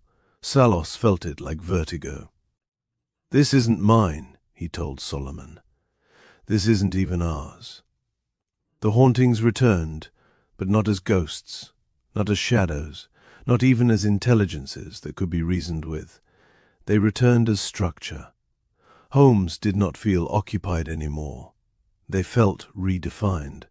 Rooms began to behave incorrectly. Distances elongated. Hallways felt longer at night than during the day. Doors led into spaces that should not have fit inside the building. Vast, empty chambers of darkness where sound failed to echo. Walls no longer whispered. They listened. The possessed noticed it when mirrors stopped reflecting anything at all, not even shadow, just depth, as if the glass had become a window into something immeasurably far away. Then came the presence, not a being, a principle, older than demons, older than gods, something that predated morality, identity, even desire, a force that did not punish or reward, but corrected imbalance the way gravity corrects height. It did not hate, it did not judge. It simply reclaimed. The shadow people returned briefly, but they were wrong now. Flattened, warped, pressed thin against surfaces like insects trapped in amber. They were not servants. They were warnings. Those who had believed they could sculpt society through removal began to feel a new sensation, irrelevance. Their justifications meant nothing. Their certainty meant nothing. Their happiness meant nothing. The presence did not care that the world had grown quieter. It cared that something had claimed the authority to decide who should remain. In the homes of the most hardened possessed, reality began to fold inward. Floors sloped imperceptibly toward center. Points that did not exist. Objects slid on their own, not pulled, but resigned. Time fractured. People lost entire days without memory, finding themselves standing motionless in rooms that felt impossibly old, older than architecture, older than habitation. Some described seeing shapes, not forms, not creatures, but negative space, as if pieces of reality had been cut out and never replaced. Dreams stopped. Not nightmares. Dreams entirely. Sleep became blank, heavy, dreamless, like unconsciousness under deep water. Solomon finally understood. This thing did not respond to music, did not respond to symbols, did not respond to violence or restraint. It responded only to precedent. The possessed had established one. They had proven that humans were willing to optimize existence by erasure, that they would accept peace bought through disappearance, that they would call silence improvement. So the presence expanded the logic. Entire neighborhoods began to feel thinner, less detailed, less remembered.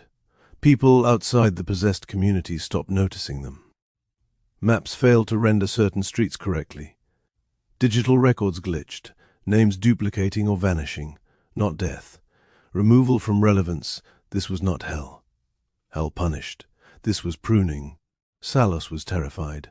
This is what came before us, he said, before temptation, before rebellion, before sin. Solomon stood firm. Then it can be reasoned with. Salos laughed weakly. No, he said. It can only be outlived. The possessed finally felt fear again, not of hauntings, not of ghosts, but of becoming unnecessary, of being reduced the way they had reduced others. The presence did not threaten. It simply continued, quietly, methodically, correcting. And for the first time since the music began, humanity faced something far worse than demons, worse than possession, worse than ghosts, a universe that had noticed them, and was no longer convinced they needed to stay exactly as they were. Part X Fivi. The scenes that would not connect, the multiplication was not exponential. It was contagious. Entire cities developed pockets of alignment, clusters of people whose behavior subtly mirrored one another.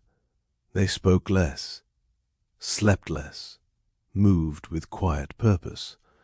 Their communities appeared calm, orderly, and disturbingly cooperative. And somewhere nearby, investigators began walking into scenes that refused to make sense. Detectives across continents reported the same unease, not horror at violence, but revulsion at intent. The rooms were always clean, too clean. No signs of struggle, no chaos, furniture upright, lights on, music sometimes still playing at low volume, looping endlessly as if no one had thought to turn it off. Bodies, when they were found at all, were arranged, not discarded, positioned. Sometimes seated, sometimes lying flat with hands placed deliberately at their sides, eyes closed. Faces calm in a way that unsettled even seasoned investigators. It looked less like rage and more like completion. Forensics teams noted the same anomaly worldwide, the absence of excess. No vandalism, no trophies, no signatures in the traditional sense, just removal. In some locations there were no remains at all. Only personal items left behind with deliberate care, phones charged and placed on tables, keys aligned, shoes set neatly by doors. Homes emptied of a single person while everything else remained untouched. Detectives called these negative scenes, places where someone had been erased so cleanly it felt like a correction rather than a crime. Surveillance footage offered little comfort. Cameras glitched precisely at key moments. Frames dropped. Timestamps jumped forward without explanation. When footage did survive, it showed groups moving together wordlessly, faces expressionless, actions synchronized without visible communication. No masks, no panic, just certainty. Investigators described the same physical reaction upon entering these spaces, a pressure. Behind the eyes, a low-frequency hum, felt more than heard. Some reported shadows lingering where light should have reached. Others said rooms felt older once entered, like stepping into a place that had already been forgotten. Veteran detectives broke down, not from gore, from clarity. They said the worst part wasn't what had happened, but how convinced everyone involved must have been that it was necessary. Psychological profiles failed. The perpetrators did not fit known patterns of extremism, psychopathy, or ideology. They were teachers, designers, nurses, DJs, parents, lovers, happy people. Neighbors described them as improved, calmer, kinder, more engaged with their communities than before, which terrified law enforcement more than anything else, because crime usually leaves damage. This left improvement, lower disturbance calls, cleaner streets, reduced reported harassment. Communities functioned more smoothly after the disappearances. The files began to pile up across Europe, North America, Asia. Cities that had never shared anything before now shared identical case notes, identical anomalies, identical dead ends, and beneath all of it, something worse emerged, the sense that the scenes were not messages to police. They were byproducts. The possessed were not trying to hide. They simply did not consider investigation relevant. Solomon felt it from within the frequency. The moment when humanity stopped being the primary audience for its own actions, the old presence stirred again, not alarmed, interested, because what the detectives were witnessing was not chaos, it was optimization without empathy. And optimization attracts something older than demons, something that does not care who enforces order, only that order continues. As case files grew colder and communities grew quieter, one truth became unavoidable. The possessed were multiplying faster than law enforcement could name them. And whatever had begun as hauntings, then correction, had crossed into a new phase, where the world was no longer haunted by what it had lost, but by what it was becoming efficient enough to remove without regret. Epilogue. The long-claimed Salos did not take Solomon all at once. That was the final cruelty. Over the next years, the possession did not arrive as conquest, but as osmosis, slow, patient, almost tender. The demon learned the cadence of Solomon's thoughts, the pauses between intention and action, the way conscience softened when wrapped in reason. At first, Solomon still believed he was in control. He chose when to sleep. He chose when to speak. He chose when to play the music. But the choices began to feel pre-decided, as if the options had already been narrowed before he noticed them. Dreams returned, not vivid, not erotic, not frightening, but instructional. Salos stopped appearing as a figure and began existing as a tone, a pressure behind the sternum, a certainty that felt indistinguishable from Solomon's own resolve. The world outside continued its strange stabilization. The possessed multiplied, then plateaued. Authorities adapted to the quiet, in the only way institutions know how, by normalizing it. Case files were archived. Patterns labeled anomalies. The unexplainable was buried under procedure. Society did not collapse. It adjusted. And that was enough. Solomon aged gracefully. His face sharpened, his eyes deepened, his presence intensified. Crowds still gathered. But now they came not for transformation, only reassurance. The music no longer opened people. It sealed them. A low, constant frequency that smoothed friction, reduced dissent, dulled extremes. People left shows calmer, quieter, more agreeable, not obsessed, compliant. Salos was pleased. "You see," the demon murmured from somewhere that no longer felt separate, "this is better. No hauntings, no correction, no mess." Solomon tried to argue, but arguments require distance. and distance was what Sallows erased last. Memories blurred. Solomon's past, the symbol on his arm, the murders he once justified, the childhood nickname whispered by his mother, faded into abstraction. Not gone, just inaccessible, like books sealed behind glass.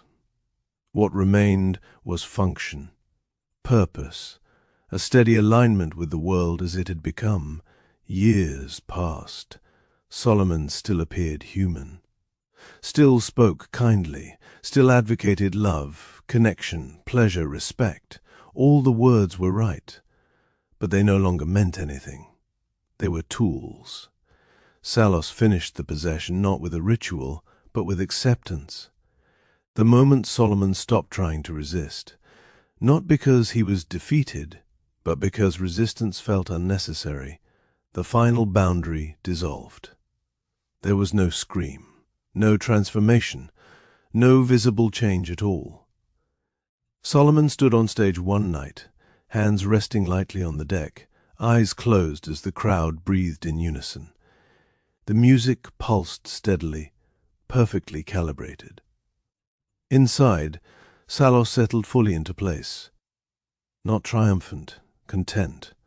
Hell had failed where patience succeeded. The ancient presence withdrew, satisfied that correction had been delegated. The hauntings ended everywhere, not because balance was restored, but because imbalance had been institutionalized. Humanity continued. Kinder on the surface, quieter in conflict, less curious.